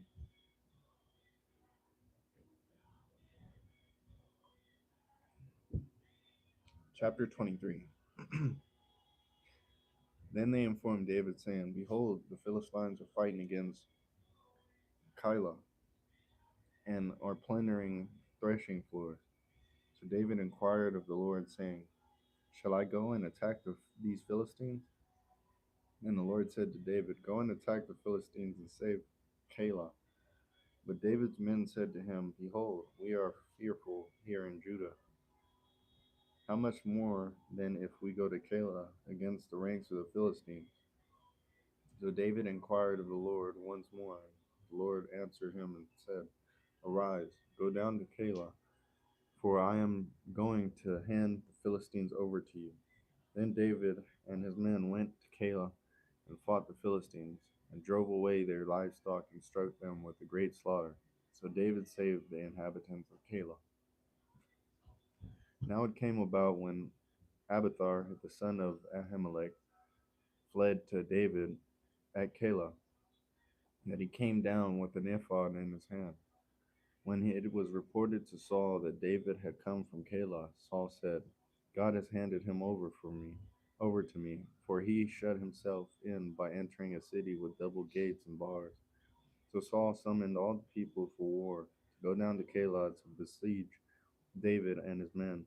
But David knew that Saul was plotting evil against him. So he said to Abiathar, the priest, bring the ephod here. Then David said, Lord God of Israel, your servant has heard for certain that Saul is seeking to Keilah, to come to Keilah to destroy the city on my account. Will the citizens of Keilah hand me over to him? Will Saul come down just as your servant has heard? Lord God of Israel, please tell your servant. And the Lord said, he will come down.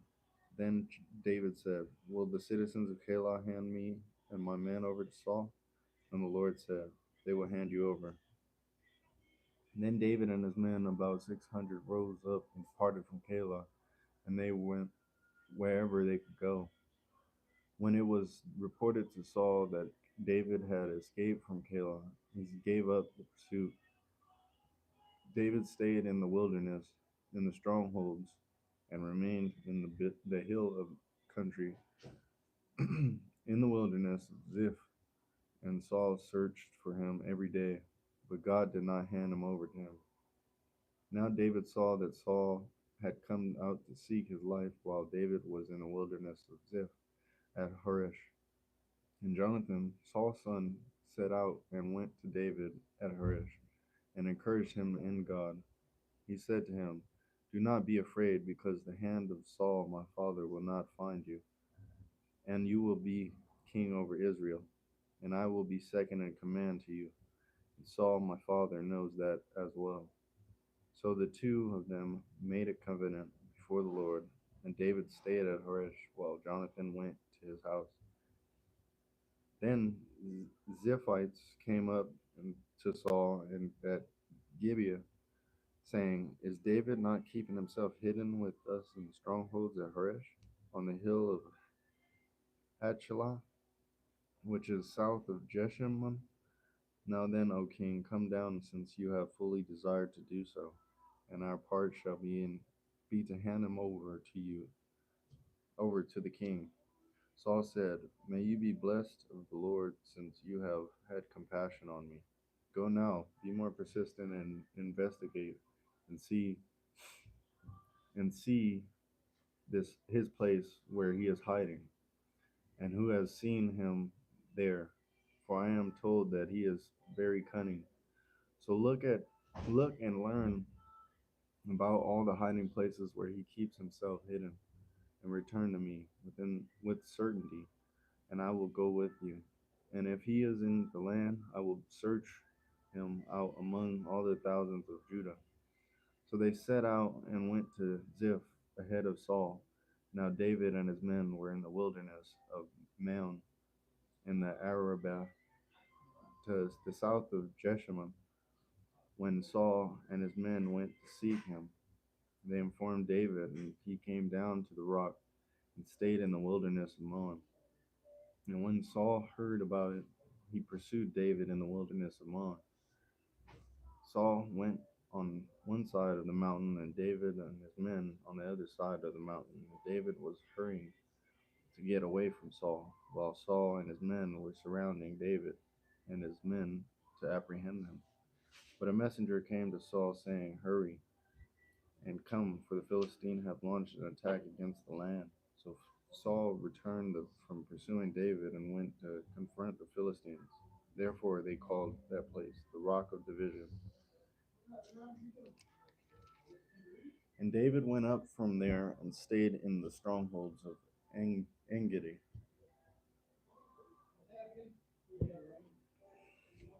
Now when Saul returned from pursuing the Philistines, it was reported to him, saying, "Behold, David is in the wilderness of Engedi."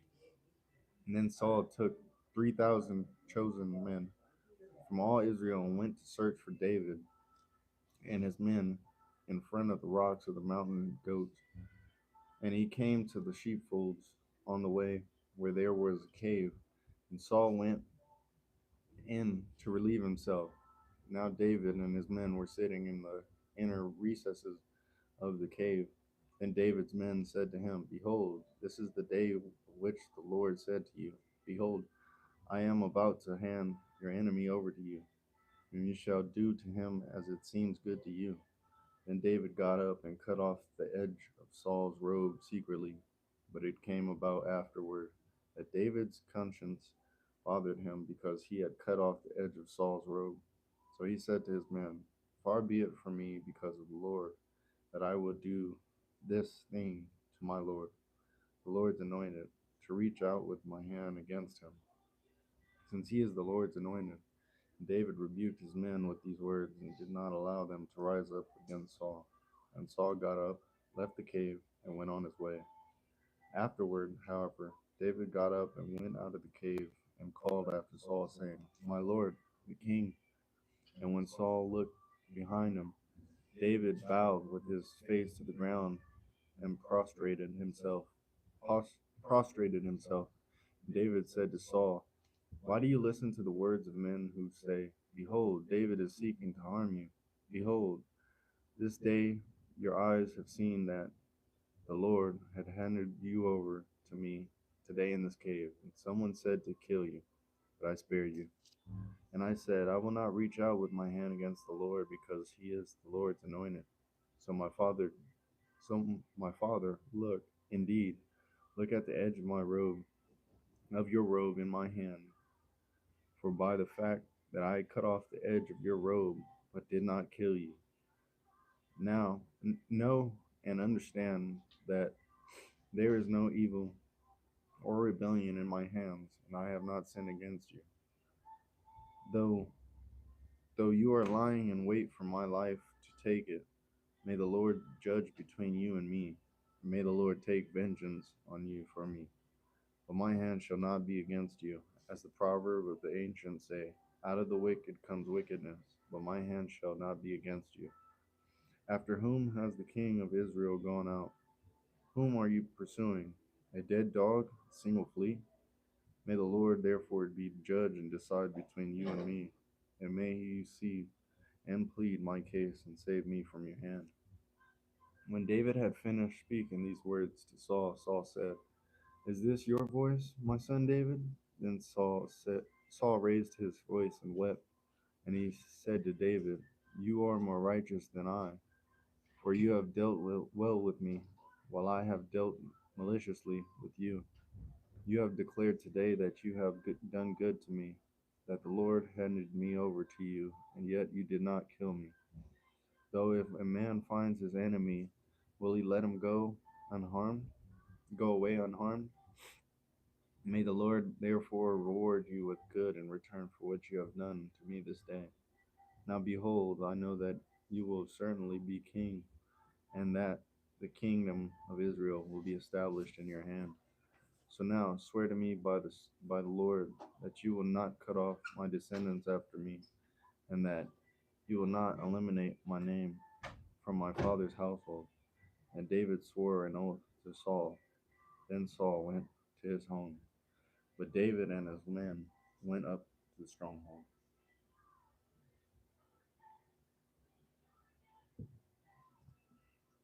Chapter 25. Then Samuel died, and all Israel assembled and mourned for him, and they buried him in the house of in Ramah.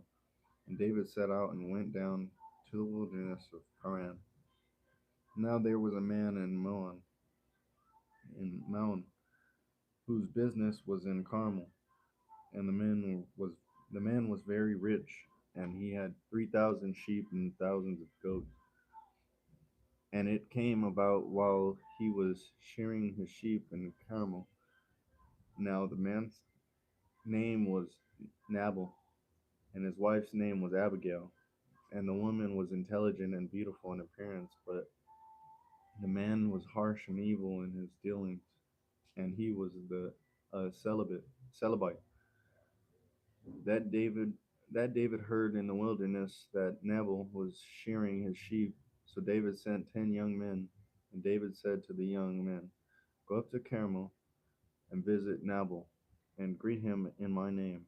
And this is what you shall say: Have a long life, peace to you, and peace to your house, and peace to you, to all that you have. Now then, I have heard that you have shears. Now your shepherds have been with us. We have not harmed them, nor has anything of theirs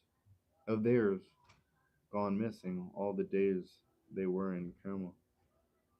Ask your young men, and they will tell you. Therefore, let my young men find favor in your eyes. For we have come on a festive day. Please give whatever you find at hand to your servants and to your son David. When David's young men came, they spoke to Nabal in accordance with all these words in David's name. Then they waited. But Nabal answered David's servants and said, Who is David, and who is the son of Jesse? There are many servants today who are each breaking away from his master. Shall I then take my bread and my water and my meat that I have slaughtered from my shears, and give it to the men whose origin I do not know? So David's young men made their way back and returned, and they came and informed him in accordance with all these words. Then David said to his men, "Each of you strap on his sword." So each man strapped on his sword, and David also strapped on his sword, and about 400 men went up behind David, while 200 stayed with the baggage. Now one of the young men told Abigail, Nabal's wife, saying, "Behold, David sent messengers from the wilderness to greet our master, and he spoke to them in anger. Yet the men were very good to us, and we were not harmed, nor did anything go missing as long as we went with them. While we were in the fields, they were a wall to us both by night and by day. All the time we were with them tending the sheep. Now then, be aware and consider what you should do, because harm is plotted against our master and against all his household, and he is such a worthless man that no one could speak to him." Then Abigail hurried and took 200 loaves of bread and 2 jugs of wine and 5 sheep already prepared and 5 measures of roasted grain and 100 dried cakes of raisin and 200 cakes of figs, and she loaded them on donkeys. Then she said to her young men, "Go on ahead of me. Behold, I am coming after you." But she did not tell her husband Nabal. And it happened, as she was riding on her donkey and coming down by the hidden part of the mountain, that behold, David and his men coming down toward her. So she met them. Now David had said, "It is certainly for nothing that I have guarded everything that this man has in the wilderness, so that nothing has gone missing of all that belonged to him. For he has returned me evil for good. May God do so the enemies of David, and more so, if by morning I leave alive as much as one male of any who belong to him." When Abigail saw David, she hurried and dismounted from her donkey, and fell on her face in front of David, and bowed herself to the ground. She fell at his feet and said, "On me alone, my lord, be the blame, and please let your slave speak to you, and listen to the words of your slave. Please do not let my lord pay attention to this worthless man, Nabal, for as his name is, so is he. Nabal is his name, and stupidity is with him. But I, your slave, but I, your slave, did not see the young men of my lord whom you sent.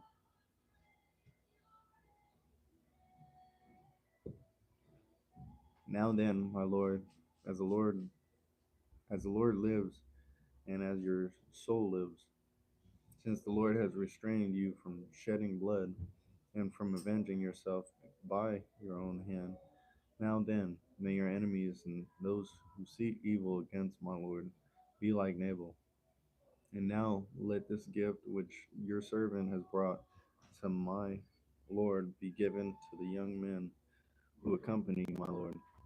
Please forgive the offense of your slave, for the Lord will certainly make for my Lord an enduring house, because my Lord is fighting the battles of the Lord, and evil will not be found in you all your days. Should anyone rise up to pursue you and to seek your life, then the life of my Lord shall be bound in the bundle of the living with the Lord your God. But the lives of your enemies he will sling out as from the hollow of a sling. And when the Lord does for my Lord in accordance with all the good that he has spoken concerning you, and appoints you rulers over Israel, this will not become an obstacle to you, or a troubled heart to my Lord. Death by having shed blood without cause, and by when Lord's having avenged himself, when the Lord deals well with my Lord, then remember your slave." Then David said to Abigail, be the Lord God of Israel, who sent you this day to meet me, and blessed be your discernment, and blessed be you, who have kept me this day from bloodshed, from avenging myself by your own hand. Nevertheless, as the Lord God of Israel lives, who has restrained me from harming you, if you had not come quickly to meet me, there certainly would not have been left to Nabal until the morning light, as much as one male.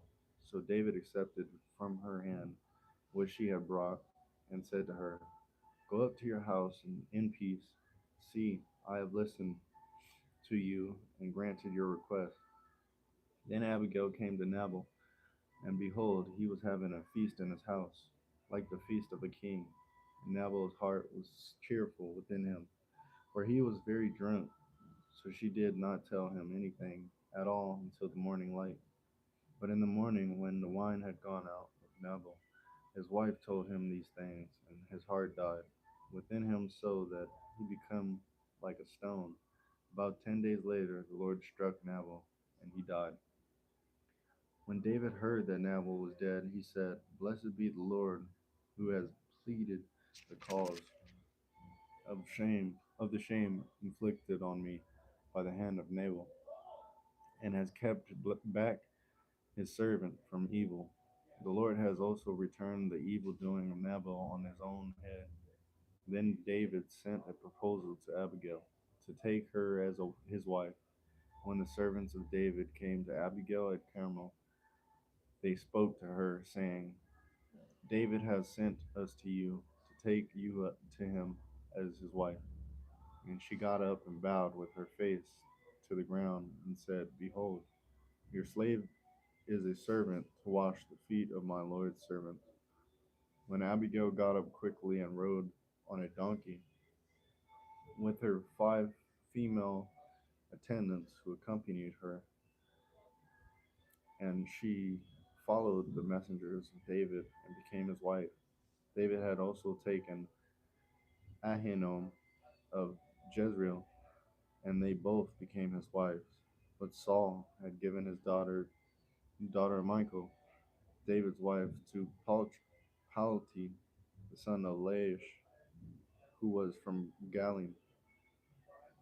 Then the Ziphites came to Saul at Gibeah, saying, Is David not keeping himself hidden in the hill of Hakilah, which is opposite of Jeshimon? So Saul set out and went down to the wilderness of Ziph, taking taking with him 3,000 chosen men of Israel to search for David in the wilderness of Ziph. And Saul camped on the hill of Hakilah, which is opposite Jeshimon, beside the road. And David was staying in the wilderness when he saw that Saul had come after him into the wilderness. David sent out spies, and he learned that Saul was definitely coming. David then set out and came to the place where Saul had camped, and David saw the place where Saul lay, and Abner, the son of Ner, the commander of his army, and Saul was lying in the circle of the camp, and the people were camped around him. Then David said to Ahimelech the Hittite, and to Abishai, the son of Zeruiah, Joab's brother, saying, Who will go down with me to Saul in the camp? And Abishai said, I will go down with you. So David and Abishai came to the people by night, and behold, Saul lay sleeping inside the circle of the camp with his spear stuck in the ground at his head, and Abner and the people were lying around him. Then Abishai, son of David, today God has handed you over. God has handed you over to you, handed your enemy over to you. Now then, please let him, please let me pin him with the spear to the ground with one thrust, and I will not do it to him a second time. But David said to Abishai, Do not kill him, for who can reach out with his hand against the Lord's anointed and remain innocent? David also said, As the Lord lives, the Lord certainly will strike him.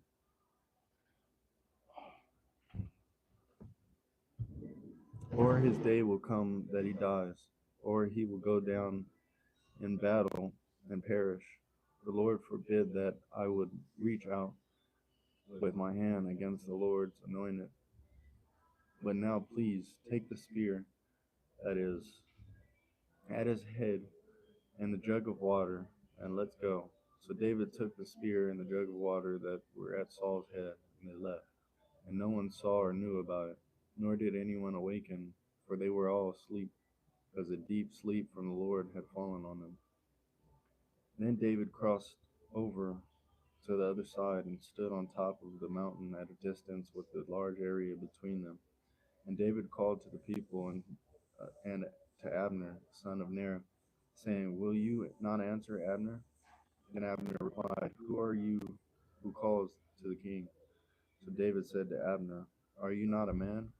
And who is like you in Israel? Why then have you not guarded your lord the king? For one of the people came to kill the king your lord. This thing that you have done is not good, as the Lord lives. All of your undoubtedly, all of you must undoubtedly die, because you did not guard your Lord, the Lord's anointed. And now, see where the king's spear is and the jug of water that was at his head." Then Saul recognized David's voice and said, "Is this your voice, my son David?" And David said, "It is my voice, my lord the king." He also said, "Why then is my lord pursuing his servant?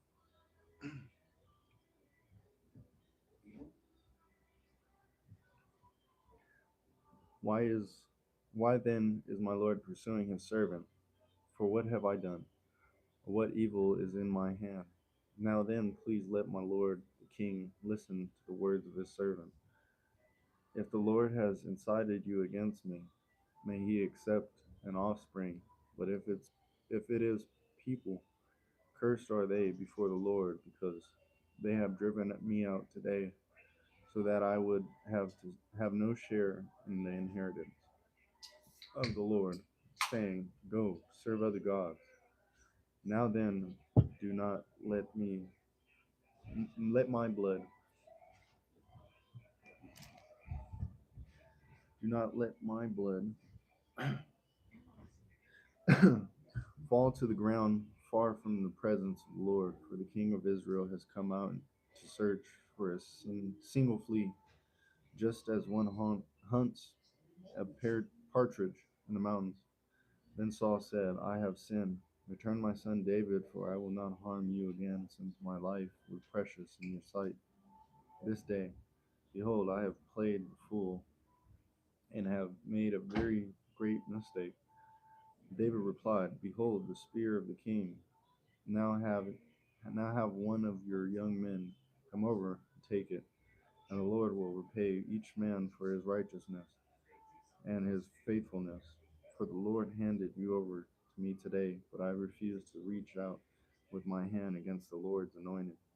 Therefore, behold, just as your life was highly valued in my sight this day, so may my life be highly valued in the sight of the Lord. And may he rescue me from all distress. Then Saul said to David, Blessed are you, my son David. You will both accomplish much and assuredly prevail. So David went on his way, and Saul returned to his place. Then David said to himself, Now I will perish one day by the hand of Saul. There is nothing better for me than to safely escape into the land of the Philistines. And Saul will despair of searching for me any more in all the territory of Israel, and I will escape from his hand. So David set out and went over. He went and the 600 men who were with him to Achish, the son of Moab, king of Gath, and David lived with the Achish and Gath, he and his men, each with his own household. David with his two wives, Abinoam the Jezreelites, and Abigail the Carmelites, Nabal's widow.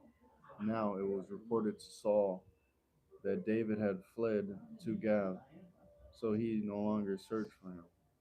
Then David said to Achish, "If now I have found favor in your sight, have them give me a place in one of the cities in the country, so that I may live there. For why should your servant live in the royal city with you?" So Achish gave him Ziklag that day. Therefore, Ziklag has belonged to the kings of Judah to this day. The number of days that David lived in the country of the Philistines was a year and 4 months. Now David and his men went up and attacked the Jeshurites, the Grizzites, and the Amalekites, for they were the inhabitants of the land from the ancient times as you come to Shur, even as far as the land of Egypt. David attacked the land and did not leave a man or a woman alive. And he took the sheep, the cattle, and the donkeys, the camels, and the clothing. Then he returned and came to Achish. Now Achish said, "Where did you carry out an attack today?" And David said, "Against the Negev of Judah, against the Negev of the Jerahmeelites, and against the Negev of the Kenites." And David did not leave a man or a woman alive to bring to Gath, saying, "Otherwise they would tell about us, saying, 'This is what David has done, and this has been his practice all the time that he has lived in the country of the Philistines.'" So Achish believed David, saying, "He has undoubtedly made himself repulsive among his people, Israel. Therefore he will become my servant forever."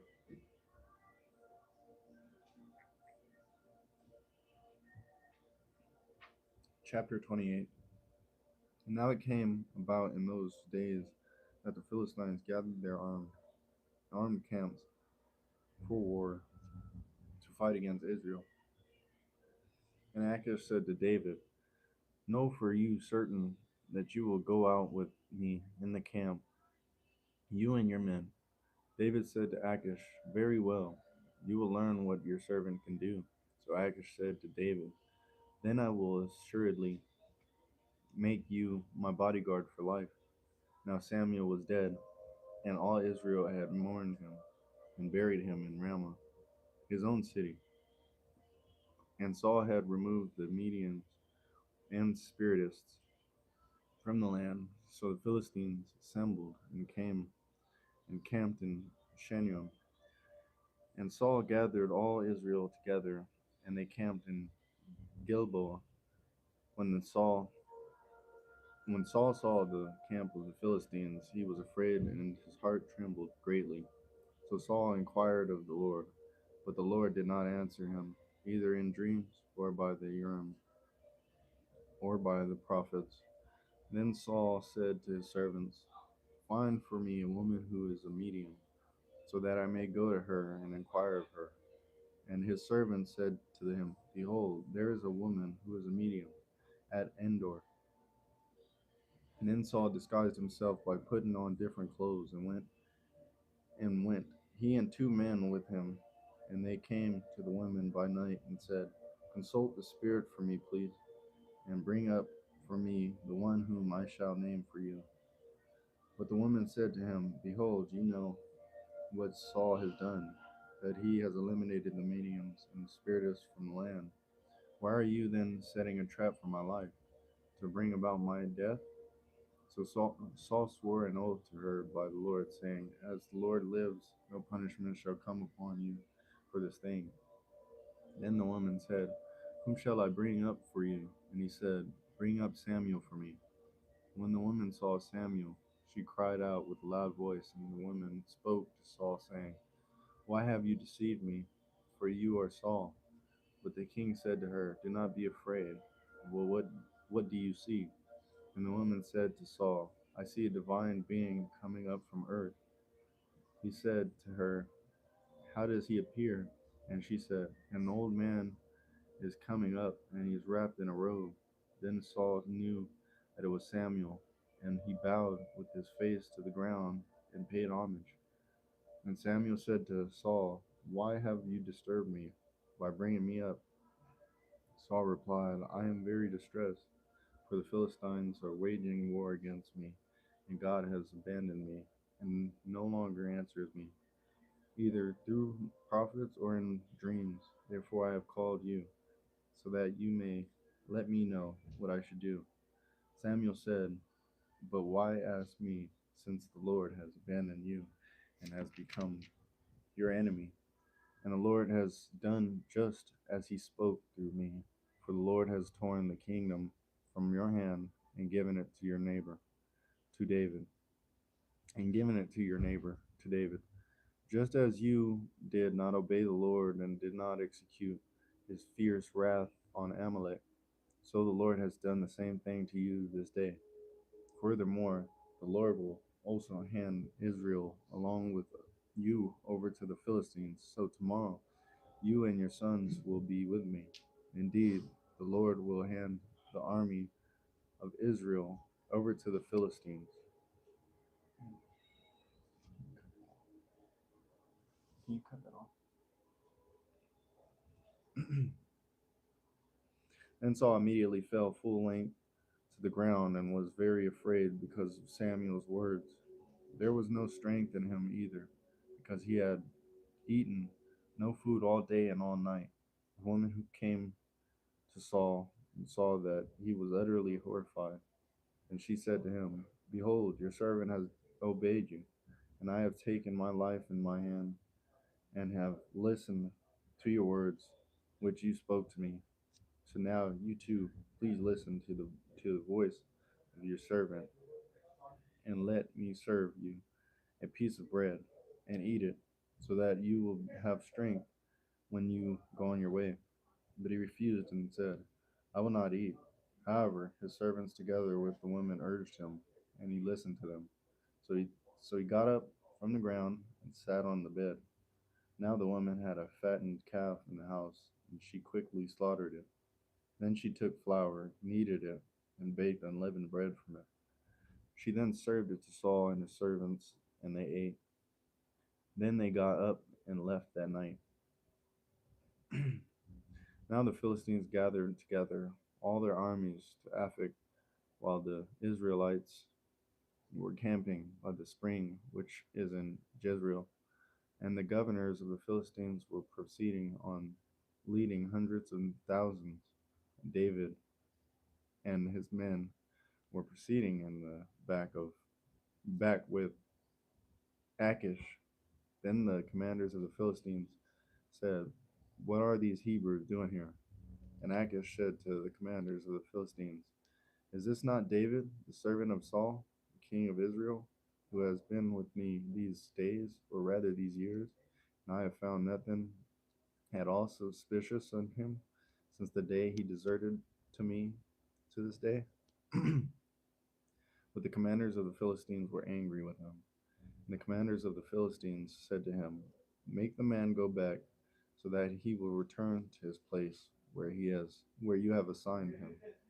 And do not let him go down into battle with us, or in the battle he may become an adversary to us.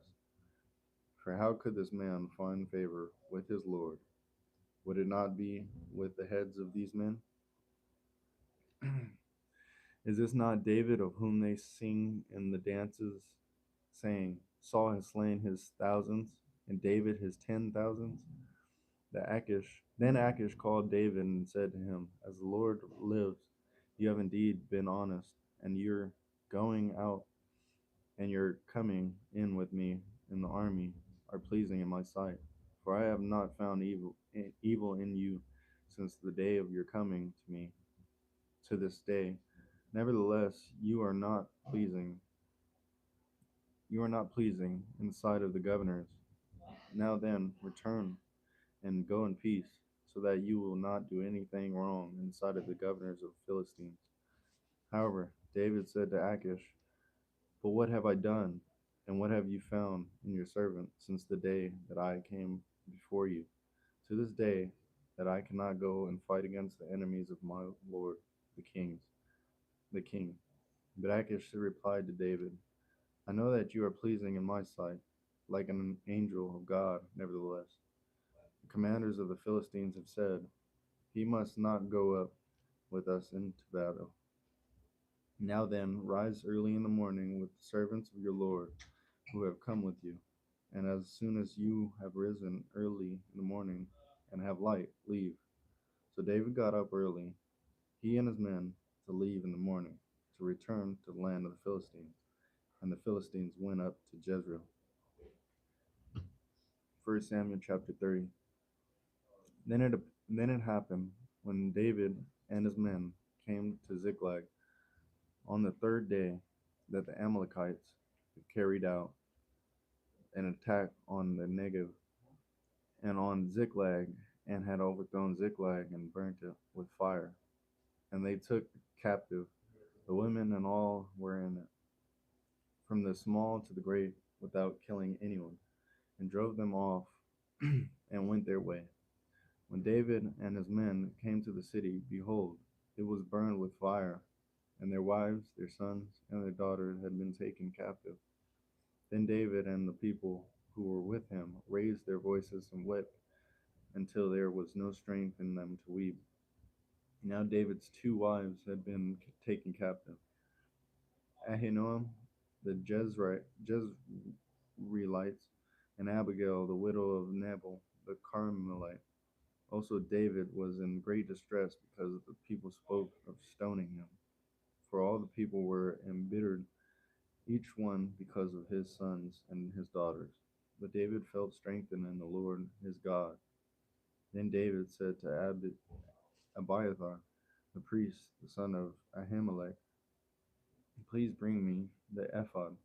So Abiathar brought the ephod to David.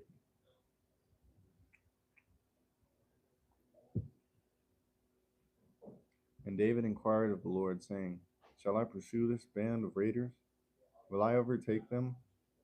And he said to them, pursue, for you will certainly overtake them, and you will certainly rescue everyone. So David left, he and 600 men who were with him, and they came to the brook Besor, where some who were left behind stayed.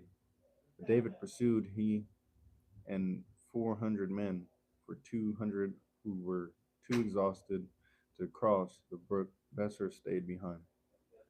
Now they found an Egyptian in the field and brought him to the David and gave him bread, and he ate, and they provided him water to drink. They also gave him a slice of fig cake and 2 cakes of raisins, and he ate. Then his spirit revived, for he had not eaten bread or drunk water for 3 days and 3 nights. Then David said to him, to whom do you belong, and where are you from? And he said, I am a young man of Egypt, a servant of the Amalekite, and my master abandoned me when I became sick 3 days ago.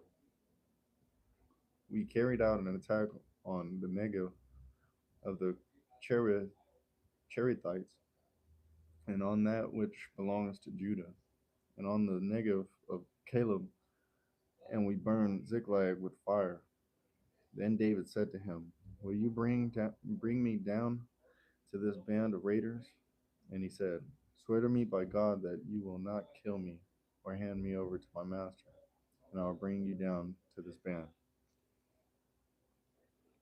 Now when he had brought him down, behold, they were dispersed over all the land, eating and drinking and celebrating because of all the great plunder that they had taken from the land of the Philistines and from the land of Judah. And David slaughtered them from the twilight until the evening of the next day. And not a man of them escaped except 400 young men who rode on camels and fled. So David recovered all that the Amalekites had taken and rescued his two wives, and nothing of theirs was missing, whether small or great, sons or daughters, plunder or anything that they had taken for themselves. David brought it all back. So David had captured all the sheep and the cattle which the people drove ahead of the other livestock, and they said, This is David's plunder. When David came to the 200 men who were too exhausted to follow David and had been left behind at the brook Besser, and they went out to meet David and to meet people who were with him. Then David approached the people and greeted them. Then all the wicked and worthless men among those who went with David said, "Since they did not go with us,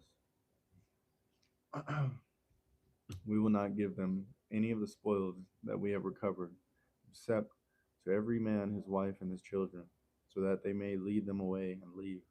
But David said, "You must not do so, my brothers, with what the Lord has given us, for he has protected us and handed over to us the band of raiders that came against us. And who will listen to you in this matter?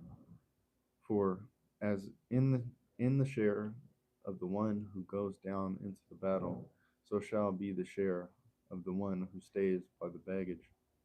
So they shall share alike.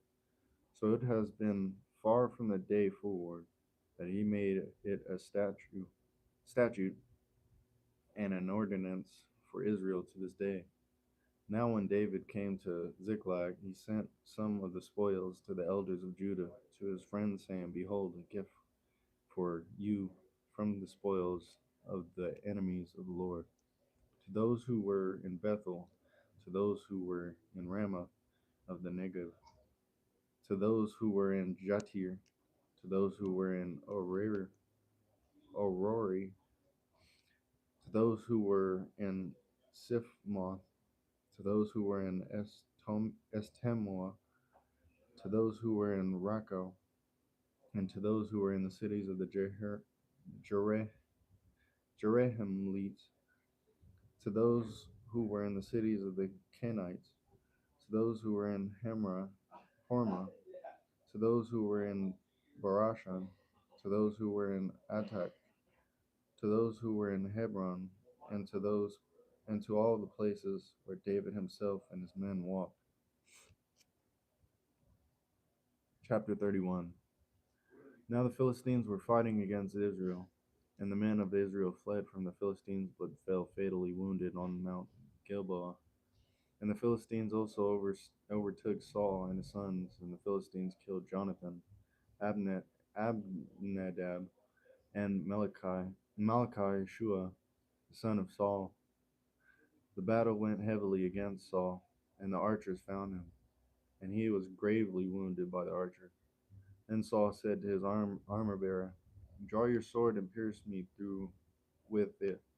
Otherwise, these uncircumcised Philistines will come and pierce me through and abuse me." But his armor bearer was unwilling, because he was very fearful. So Saul took his sword and fell on it. When his armor bearer saw that Saul was dead, he also fell on his sword and died with him. So Saul died with his 3 sons, his armor bearer, and all the men on that day together.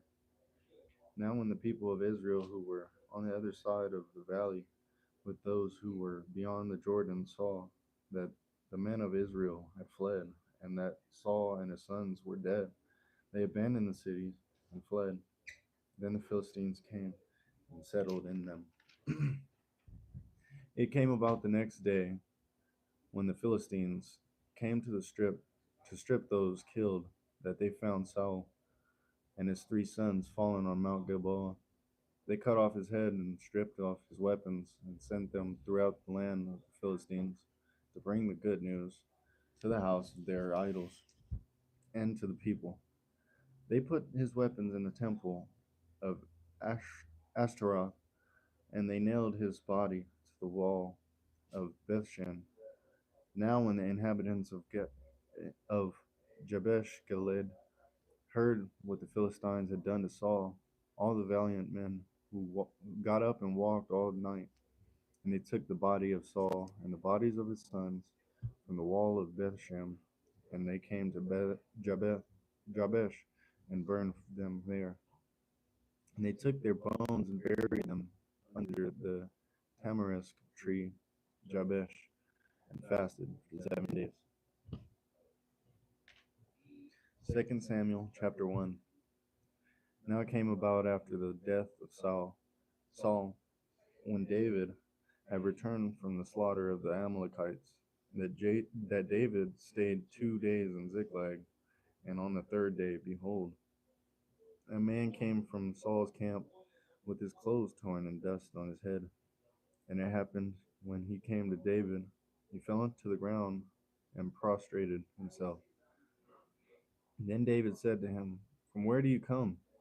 And he said, "To him I have escaped from the camp of Israel."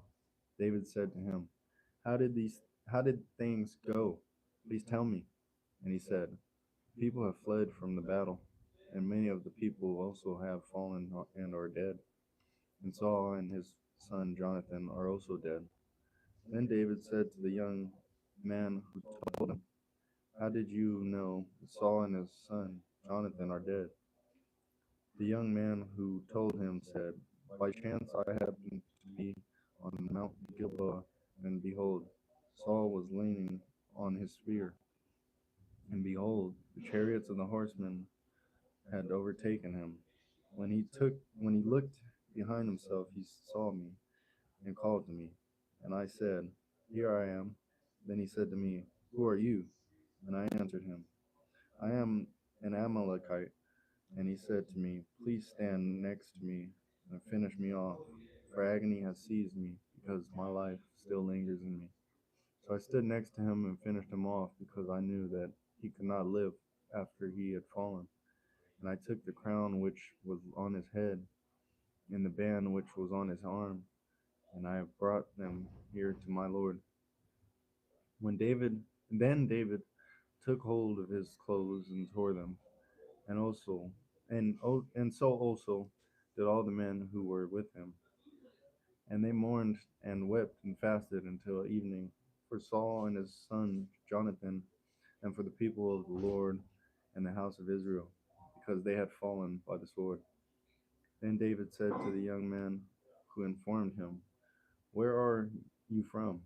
And he answered, "I am the son of a stranger, an Amalekite." And David said to him, "How is it you are not afraid to reach out with your hand to destroy the Lord's anointed?" And David called one of the young men and said, "Come forward, put him to death." So he struck him, and he died. And David said to him, "Your blood is on your head, because your own mouth has testified against you, saying, 'I have finished off the Lord's anointed.'" Then David sang this song of mourning over Saul and his son Jonathan. And he told them to teach the sons of Judah the mourning song of the bow. "Behold, it is written in the book of Jasher, 'Your beauty, Israel, is slaughtered on your high places. How the mighty have fallen. Tell it not in Gath, proclaim it not in the streets of Ashkelon, or the daughters of the Philistines will rejoice. The daughters of the uncircumcised will celebrate. Mountains of Gilboa, may there be no dew nor rain on you, or fields of offspring. For there the shield of the mighty was defiled, the shield of Saul, not anointed with oil, from the blood of those slaughtered from the fat of the mighty. The bow of Jonathan did not turn back, and the sword of Saul did not return unstained. Saul and Jonathan, beloved and delightful in life, and in their deaths they were not separated. They were swifter than eagles, they were mightier than lions. Daughters of Israel, weep over Saul, who clothed you in scarlet with jewelry, put gold jewelry on your apparel. How the mighty have fallen in the midst of the battle. Jonathan is slaughtered on your high places. I am distressed for you, my brother Jonathan. You have been a close friend to me.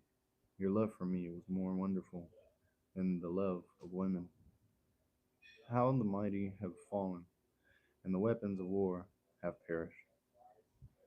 Chapter 2.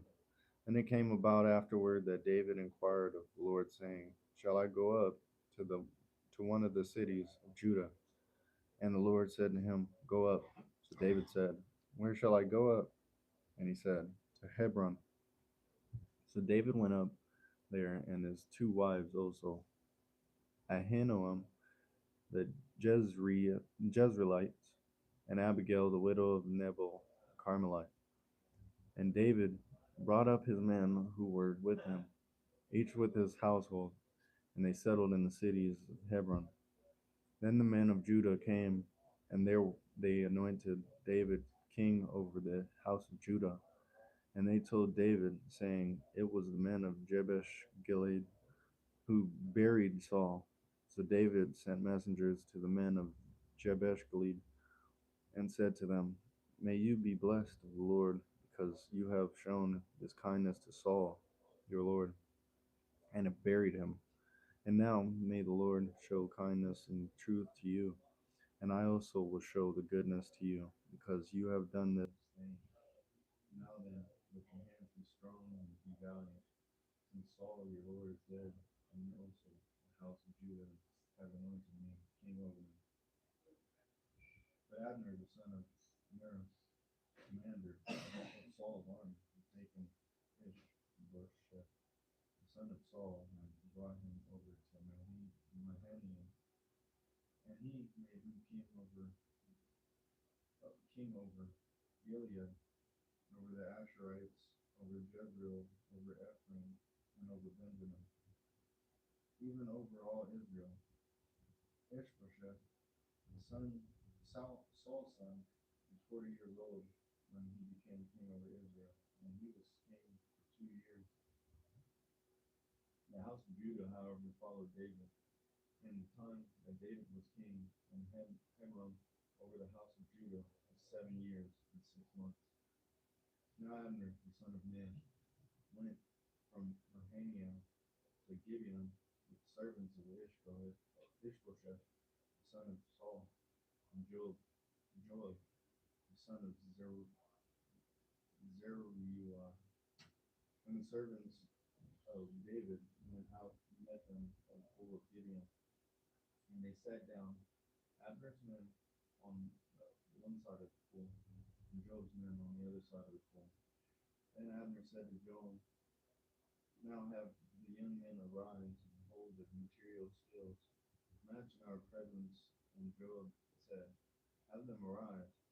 So they got up and went over by count, 12 from Benjamin, and Ishbosheth, the son of Saul, and 12 were servants, 12 from the servants of David. And each one of them seized his opponent by the head, and thrust his sword in his opponent's side.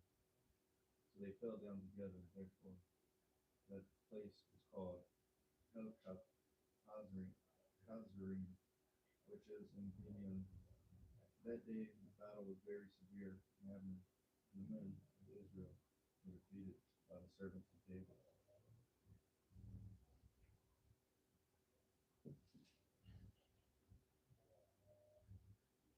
Now the three sons of Zeruiah were there: Joab, Abishai, and Asahel. And Asahel was as swift-footed as one of the gazelles that is in the field. Asahel pursued Abner and did not turn to the right or to the left from the following Abner. And Abner looked behind himself and said, Is that you, Asahel? And he said, It is I. So Abner said to him, Turn aside for your own good. Turn aside for your own good to your right or to your left, and take hold one of the young men for yourself, and take for yourself his equipment. But Asahel was unwilling to turn aside from him. Then Abner repeated again to Asahel, Turn aside for your own good, and follow me. Why should I strike you to the ground? How then could I show my face to your brother Joab? However, he refused to turn aside. So Abner struck him in the belly with his butt and with the spear, so that the spear came out of his back, and he fell there and died on the spot. And it happened that all who came thereafter to the place where Asahel had fallen and died stood still. Joab and Abishai pursued Abner. And when the sun was going down, they came to the hill of Ammon, which is opposite Gihah, by the way of the wilderness of Gibeon. And the sons of Benjamin gathered together behind Abner and became one troop. And they stood on top of the hill. And Abner called to Joab and said, "Should the sword devour forever? Do you not realize that it will be bitter in the end? So how long will you refrain from telling the people to turn back from pursuing their kinsmen?" Joab said, "As God lives, if you had not spoken, then the people of Judah certainly would have withdrawn in the morning, each from pursuing his brother." So Joab blew the trumpet, and all the people halted and no longer pursued Israel. Nor did they continue to fight any more. Abner and his men then went through the Arada all that night. So they crossed the Jordan, walked all morning, and came to Mahanaim. Then Joab returned from pursuing Abner, but he gathered all the people together. 19 of David's servants were missing, besides Asahel. However, the servants of David had struck and killed many of Benjamin and Abner's men. 360 men were dead, and they carried Asahel away. And buried him in his father's city, which was in Bethlehem. Then Joab and his men traveled all night until the day dawned at Hebron. Chapter 3. Now there was a long war between the house of Saul and the house of David. And David became steadily stronger, while the house of Saul became steadily weaker. Sons were born to David in Hebron. His firstborn was Amnon by Ahinoam the Jezreelite, and the second Chiliah by Abigail the widow of Nabal in Carmel, and the third Absalom the son of Maacah, the daughter of Talmai, king of Geshur, and the fourth Adonijah the son of Haggir, and the fifth Shephatiah the son of Abital, and the sixth Ephraim, David's wife Eglah. These sons were born to David in Hebron. Now it happened that while there was war between the house of Saul and the house of David, Abner was strengthening himself in the house of Saul. And Saul had a concubine whose name was Rizpah, the daughter of Ahiham, and Ishbosheth said to Abner, "Why have you gone in with my father's concubine?" And Abner became very angry over Ishbosheth's question and said, "Am I a dog's head that belongs to Judah? Today I show kindness to the house of Saul your father, to his brothers, and to his friends, and have not let you fall into the hands of David. Yet today you call me to account for my wrongdoing with that woman. May God do so to me, and more so, as the Lord had sworn to David, I do not accomplish this woman to transfer the kingdom from the house of Saul, and to establish the throne of David over Israel and over Judah, from Dan even to Beersheba." Then Ishbosheth could no longer say a word in response to Abner because he was afraid of him. Then Abner sent messengers to David at his place, saying, Whose is the land? Make your covenant with me. Behold, my hand shall be with you to bring up all Israel over to you. And he said, Good, I will make a covenant with you. Only I require one thing of you, namely, that you shall not see my face unless you first bring Michal, Saul's daughter, when you come to see me. So David sent messengers to Ishbosheth, Saul's son, saying, Give me my wife Michal, to whom I was betrothed. for 100 foreskins of the Philistines. Ishbosheth had sent me and had her taken from her husband and Chaldiel, the son of Laish, and her husband went with her, weeping as he went, following her as far as Bahurian. Then Abner said to him, "Go return." So he returned. Now Abner had a consultation with the elders of Israel, saying, "In times past you were seeking for David to be king over you. Now then, do it, for the Lord had spoken regarding David, saying, By the hand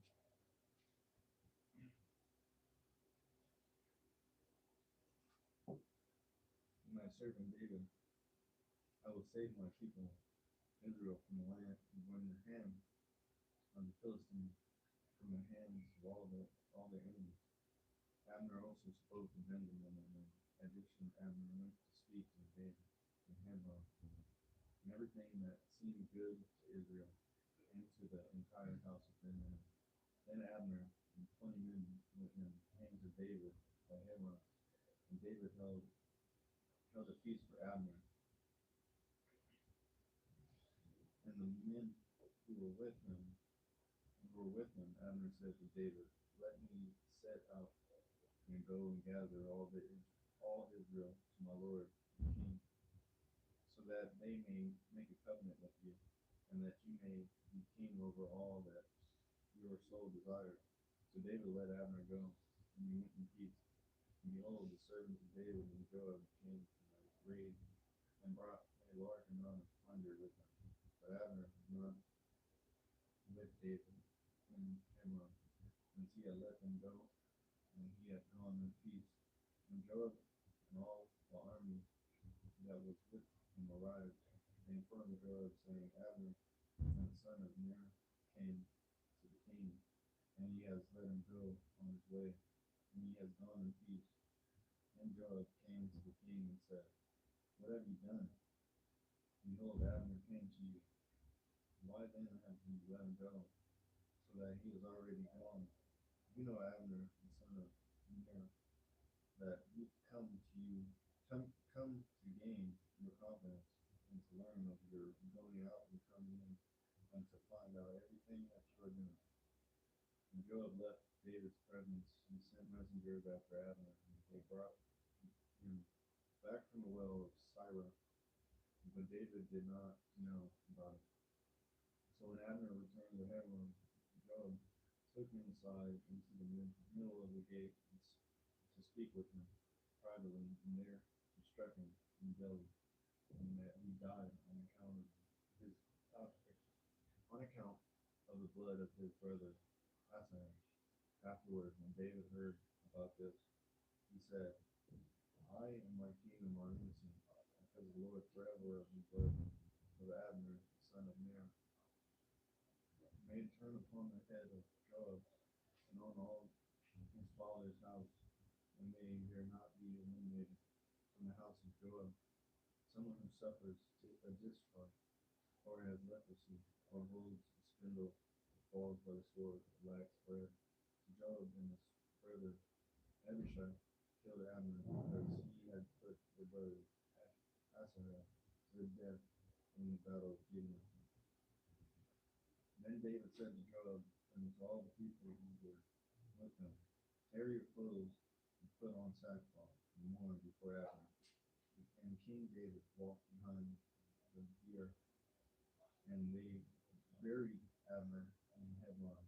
And the king raised his voice and wept at the grave of Abner. And all the people wept, and the king sang a song in the morning for Abner, and said, "Should Abner die as a fool died? Your hands were not bound, nor your feet put in bronze shackles. As one falls before the wicked, you have fallen." And all the people wept over him again.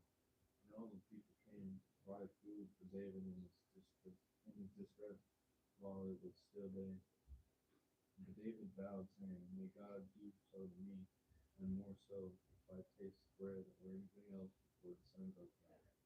Now all the people took note of David's vow, and it pleased them. So says everything that the king did, they followed suit. So all the people and all Israel understood on that day that it had not been the desire of the king to put Abner the son of Ner to death. Then the king said to his servant, "Do you not know that a leader and a great man has fallen in Israel this day? And I am weak today, though anointed, king, and these men, sons of Zuriah, are too difficult for me. May the Lord repay your portion to you."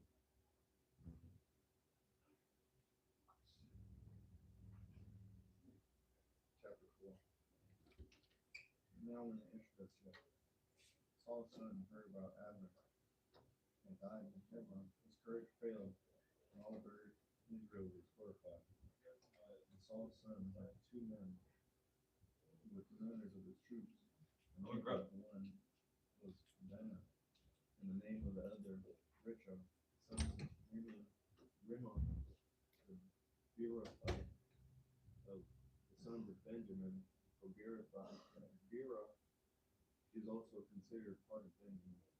When the Beerothites fled to Gittim and have lived there as strangers until this day. Now Jonathan was Saul's son,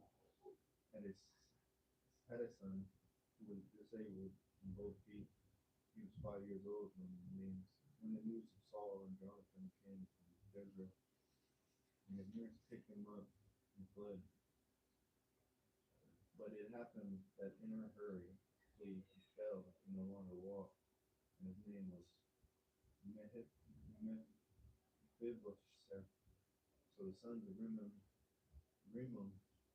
the Beerothite, Richam, and Bunna departed and came to the house of Ishbosheth in the heat of the day, while he was taking his midday rest, and they came to the interior of the house as if to get meat, and they struck him in the belly.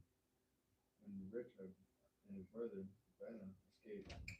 And now when they had come into the house, as he was lying in his bedroom, they struck him and killed him. And they beheaded him. And they took his head and traveled by way of the Arabah all night. Then they brought the head of Ishbosheth to David at Hebron, and said to the king, "Behold, the head of Ishbosheth, son of Saul, your enemy, who sought your life. So the Lord has given my lord the king of vengeance this day on Saul and his descendants." But David replied to Richard and his brother Benah, son of Rimmon the Beerothite, and said to them, "As the Lord lives, who has redeemed my life from all distress." When the one who informed me, saying, "Behold, Saul is dead," also viewed himself as the bearer of good news, I seized him and killed him in Ziklag, which was the reward I gave him for his name. How much more than wicked men have killed a righteous man in his own house, on his bed, shall I not now retire his blood from your hands and eliminate evil from the earth? And David commanded the young men, and they killed them. They cut off their hands and feet and hung them up beside the pool in Hebron. But they took the head of Ishbosheth and buried it in the grave of Abner in Hebron. Chapter 5. Then all the tribes of Israel came to David at Hebron and said, "Behold, we are your bone and your flesh. Previously, when Saul was king over us, you were the one who led Israel out from him. And the Lord said to you, you will shepherd my people, Israel, and you will be a leader over Israel." So all the elders of Israel came to the king of Hebron, and King David made a covenant with them before the Lord at Hebron. And then they anointed David king over Israel. David was red. Then they anointed red. king over Israel. David was 30 years old.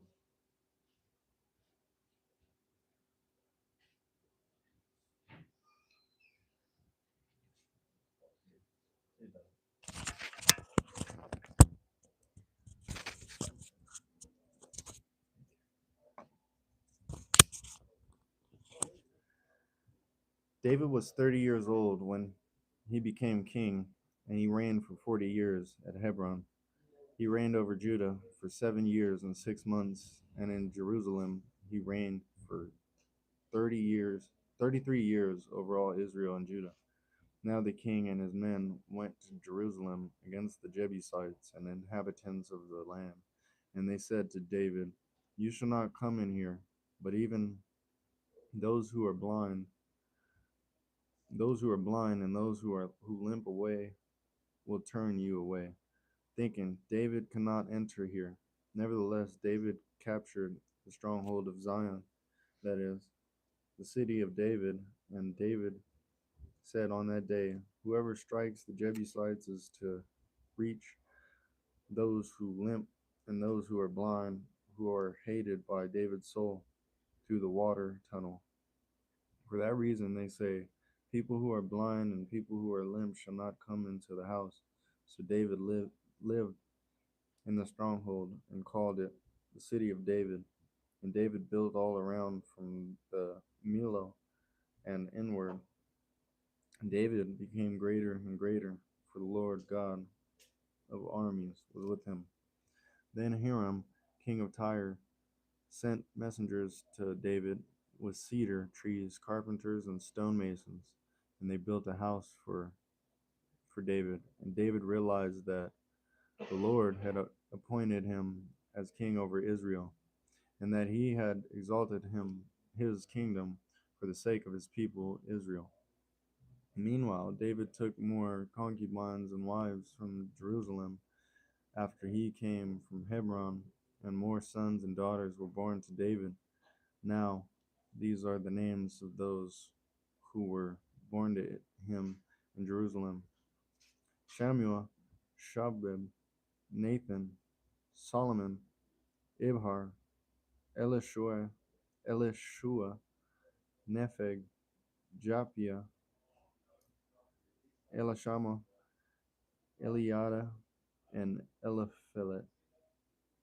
Now when the Philistines heard that they had anointed David king over Israel, all the Philistines went up to seek out David. And when David heard about it, he went down to the stronghold.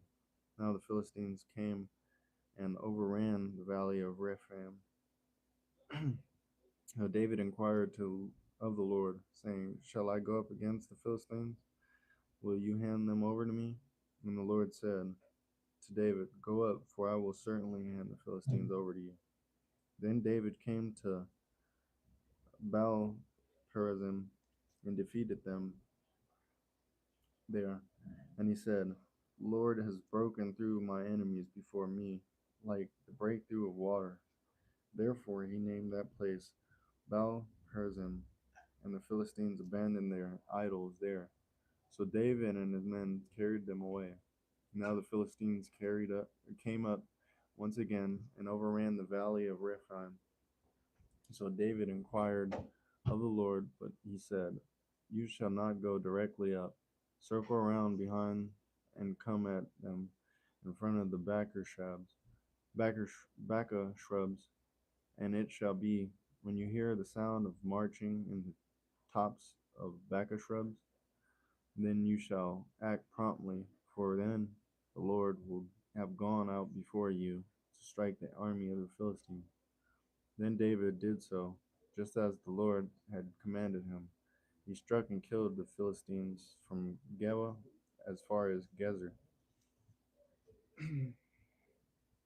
Now David again gathered all the chosen men of Israel, 30,000, and David departed from Baal Judah with all the people who were with him to bring up from from there the ark of God, which is called by name the very name of the Lord of armies, who is enthroned above the cherubim.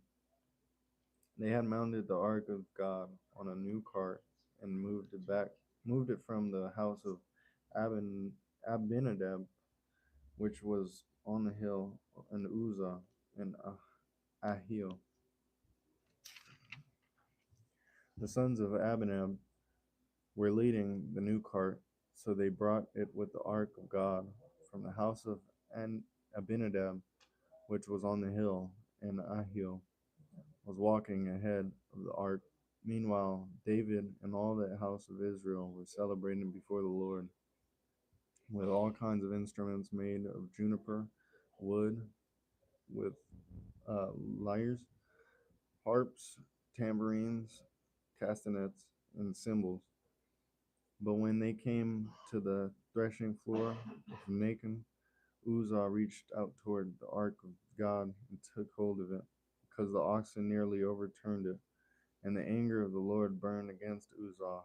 God struck him down there for his irreverence, and he died there by the ark of God. Then David became angry because of the Lord's outburst against Uzzah, and that place has been called Perizuzah to this day, so that David was afraid of the Lord that day. And he said, "How can the ark of the Lord come to me?" And David was unwilling to move the ark of the Lord into the city of David with him. But David took it aside to the house of Obed-Edom the Gittite. The ark of the Lord remained in the house of Obed-Edom the Gittite for 3 months, and the Lord blessed Obed-Edom and all his household. Now it was reported to King David, saying, "The Lord has blessed the house of Obed-Edom and all the belongings to him on account of the ark of God."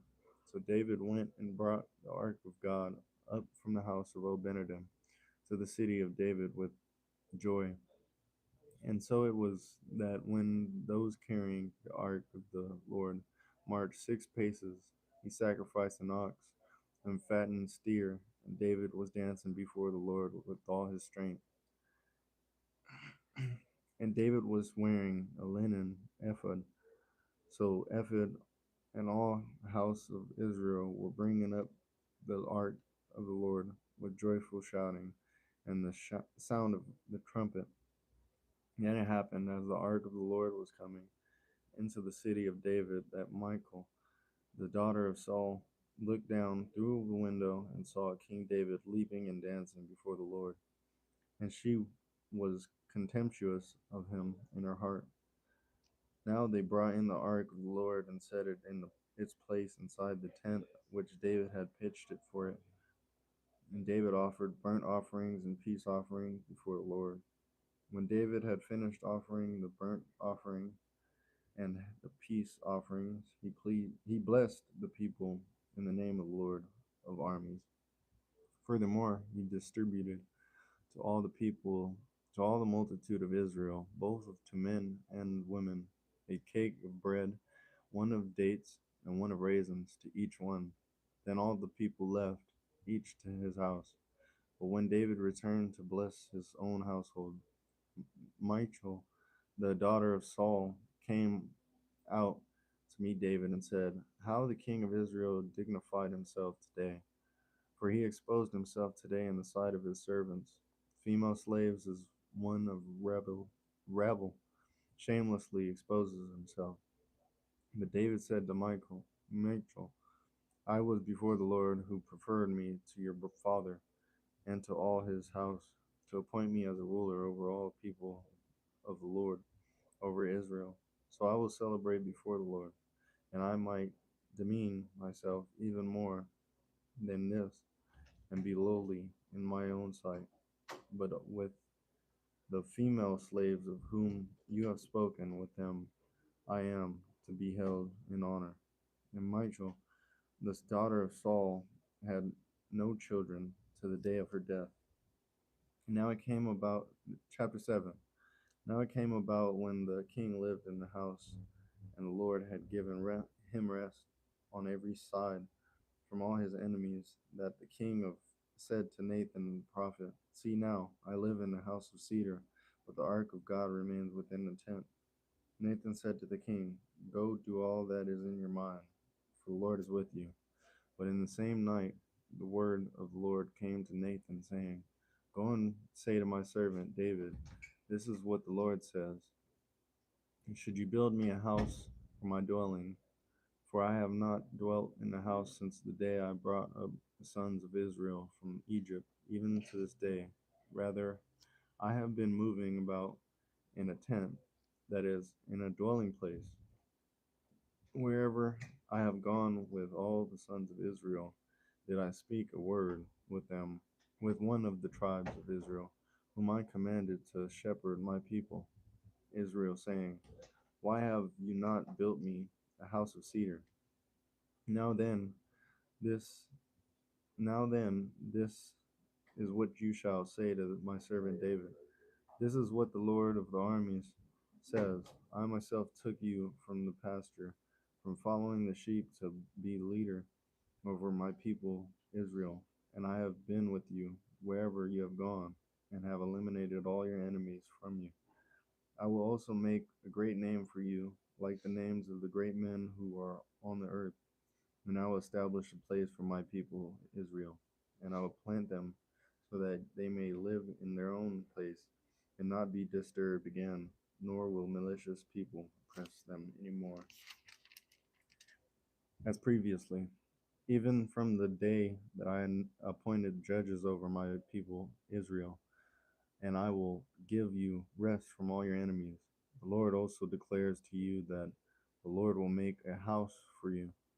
When your days are finished and you lie down with your fathers, I will raise up your descendants after you, who will come from you, and I will establish his kingdom. He shall build a house for my name, and I will establish the throne of his kingdom forever.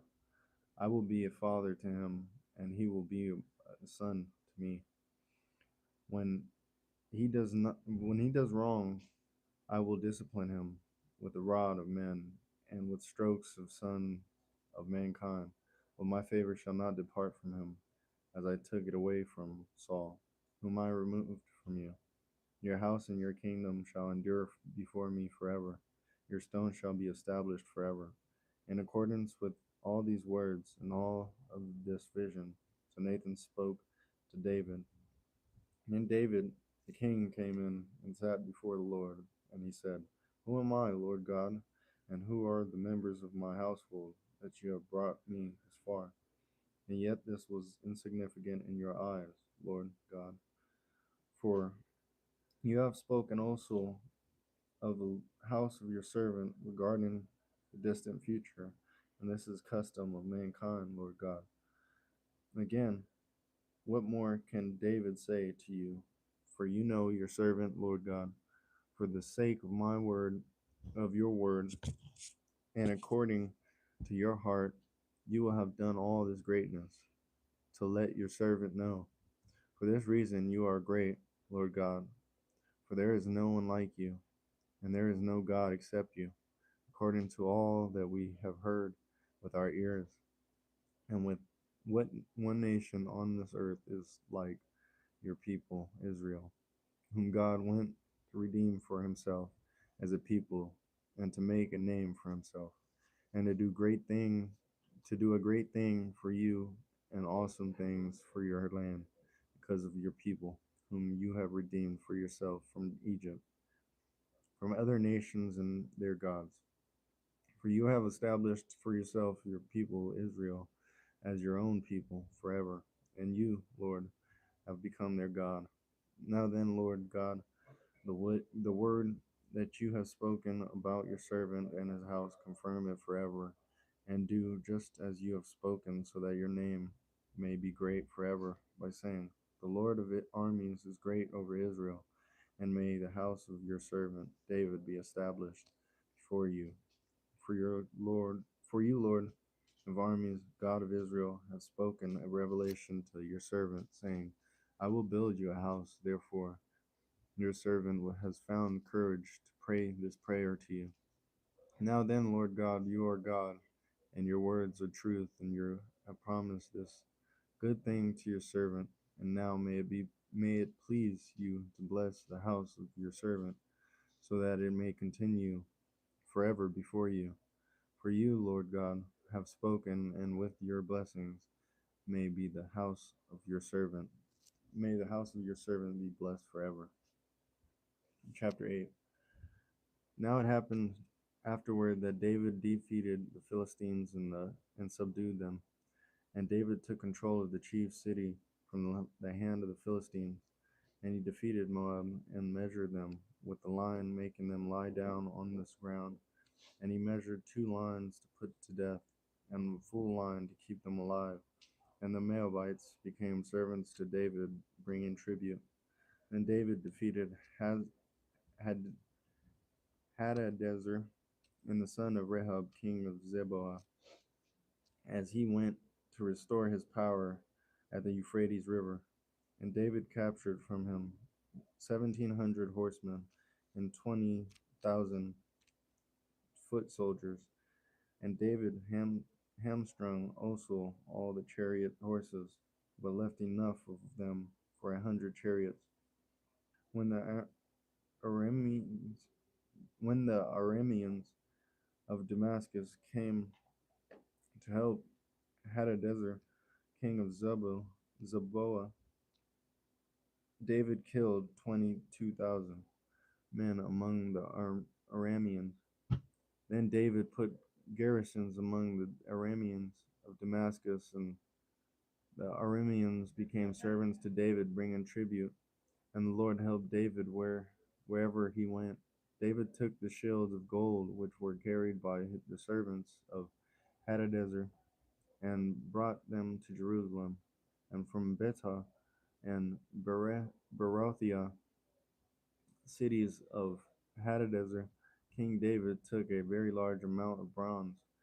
Now, when Toi, king of Hamath, heard that David had defeated the whole army of Hadadezer, Toi sent his son Joram to King David to greet him and bless him, because he had fought Hadadezer and defeated him. For Hadadezer had been at war with Toi, and Joram brought brought with him articles of silver, gold, and bronze.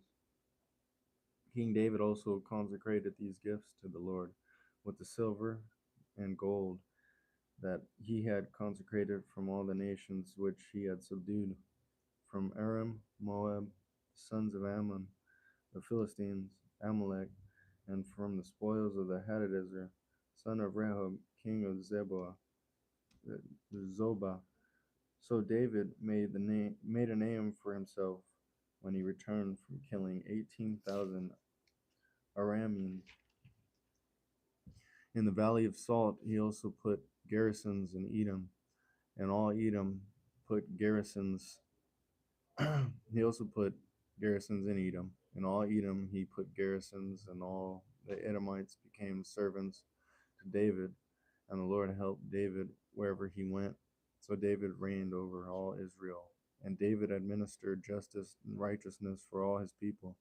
Joab, the son of Zeruiah, was commander over the army, and Jehoshaphat, the son of Ahilud, was secretary. Zadok, the son of Ahitub, and Ahimelech, the son of Abiathar, were priests, and Seraiah was scribe. Benaiah, the son of Jehoiada, was over the Cherethites and the Pilathites, and David's son were chief ministers. Chapter 9. Then David said, "Is there anyone still left of the house of Saul, so that I could show him kindness for Jonathan's sake?" Now there was a servant of the house of Saul whose name was Ziba, and they summoned him to David. And the king said to him, "Are you Ziba?" And he said, "I am your servant." And then the king said, Is there no one remaining in the house of Saul to whom I could show this kindness of God? And Ziba said to the king, There is still a son of Jonathan, one who is disabled in both feet. So the king said to him, Where is he? And Ziba said to the king, Behold, he is in a house of Machir, the son of Ammiel, and Lodebar. Then King David sent messengers who brought him from the house of Machir, the son of Ammiel, from Lodebar, Mephibosheth, Bosheth, the son of Jonathan, the son of Saul, came to David and fell on his face and prostrated himself. And David said, Mephibosheth, Mephibosheth, and he said, Here is your servant. Then David said to him, Do not be afraid, for I will assuredly show kindness to you for the sake of your father Jonathan, and I will restore to you all the land your grandfather Saul, and you yourself shall eat at my table regularly. Again he prostrated himself and said, What is your servant that you should be concerned about a dead dog like me? Then the king summoned Saul's servant Ziba and said to him, Everything that belonged to Saul and to all his house I have given to your master's grandson. You and your sons and your servants shall cultivate the land for him, and you shall bring in the produce, so that your master's grandson will have food to eat. Nevertheless, Mephibosheth, your master's grandson, shall eat at my table regularly. Now Ziba had 15 sons and 20 servants. Then Ziba said to the king, In accordance with everything that my lord the king commands his servant, so your servant will do. So Mephibosheth ate at David's table as one of the king's sons. Mephibosheth had a young son whose name was and Micah, and all who lived in the house of Ziba were servants to Mephibosheth. So Mephibosheth lived in Jerusalem because he ate at the king's table regularly, and he was disabled in his 2 feet. Chapter 10. Now it happened afterward that the king of the Ammonites died, and his son Hunan became king in his place. Then David said, I will show kindness to Hunan, the son of Nahash, just as his fathers showed kindness to me. So David sent some of his servants to console him about his father. But when David's servants came to the land of the Ammonites, the commanders of the Ammonites said to their lord Hanun, do you think that David is simply honoring your father since he has sent you servants to console you? Has David not sent his servants to you in order to explore the city, to spy it out and overthrow it? So Hanun took David's servants and shaved off half of their beards and cut off their robes in the middle as far as their buttocks and sent them away. When messengers informed David, he sent servants to meet them because the men were extremely humiliated. And the king said, Stay in Jericho until your beards grow back, and then you shall return. Now, when the sons of Ammon saw that they had become repulsive to David, the sons of Ammon sent messengers and hired the Arameans of Beth Rehob and Arameans of Zebah, 20,000 foot soldiers, and the king of Maacah with 1,000 men, and the men of Tob with 12,000 men. When David heard about this, he sent Joab and all the army, the warriors, and the sons of Ammon came out and lined up for battle at the entrance of the city, while the Arameans of Zebah and of Rehob and the men of Tob and Maacah were stationed by themselves in the field. Now, when Joab saw that the battle was set against him at the front and at the rear, he selected warriors from all the choice men in Israel and lined them up against the Arameans. But the remainder of the people he had placed under the command of his brother Abishai, and he lined them against the sons of Ammon. And he said, if the Arameans are too strong for me, then you shall help me. But if the sons of Ammon are too strong for you, then I will come to help you. Be strong, and let's show ourselves courageous for the sake of our people and the cities of our God, and may the Lord do what is good in his sight. So Joab and the people who were with him advanced to the battle against the Arameans, and they fled from him. When the sons of Ammon saw that the Arameans had fled, they also fled from the Abishai and entered the city. Then Joab returned from fighting against the sons of Ammon and came to Israel. When the Arameans saw that they had been defeated by Israel, they assembled together, and Hadadezer sent word and brought out the Arameans who were beyond the Euphrates River, and they came to Helam, and Shobek, the commander of the army of Hadadezer, led them. Now, when it was reported to David, he gathered all Israel together and crossed the Jordan and came to Helam. And the Arameans lined up against David and fought him. But the Arameans fled from Israel, and David killed 700 charioteers of the Arameans and 40,000 horsemen, and struck Shobek, the commander of their army, and he died there. When all the king's servants of Hadadezer saw that they had been defeated by Israel, they made peace with Israel and served them. So the Arameans were afraid to help the sons of Ammon anymore.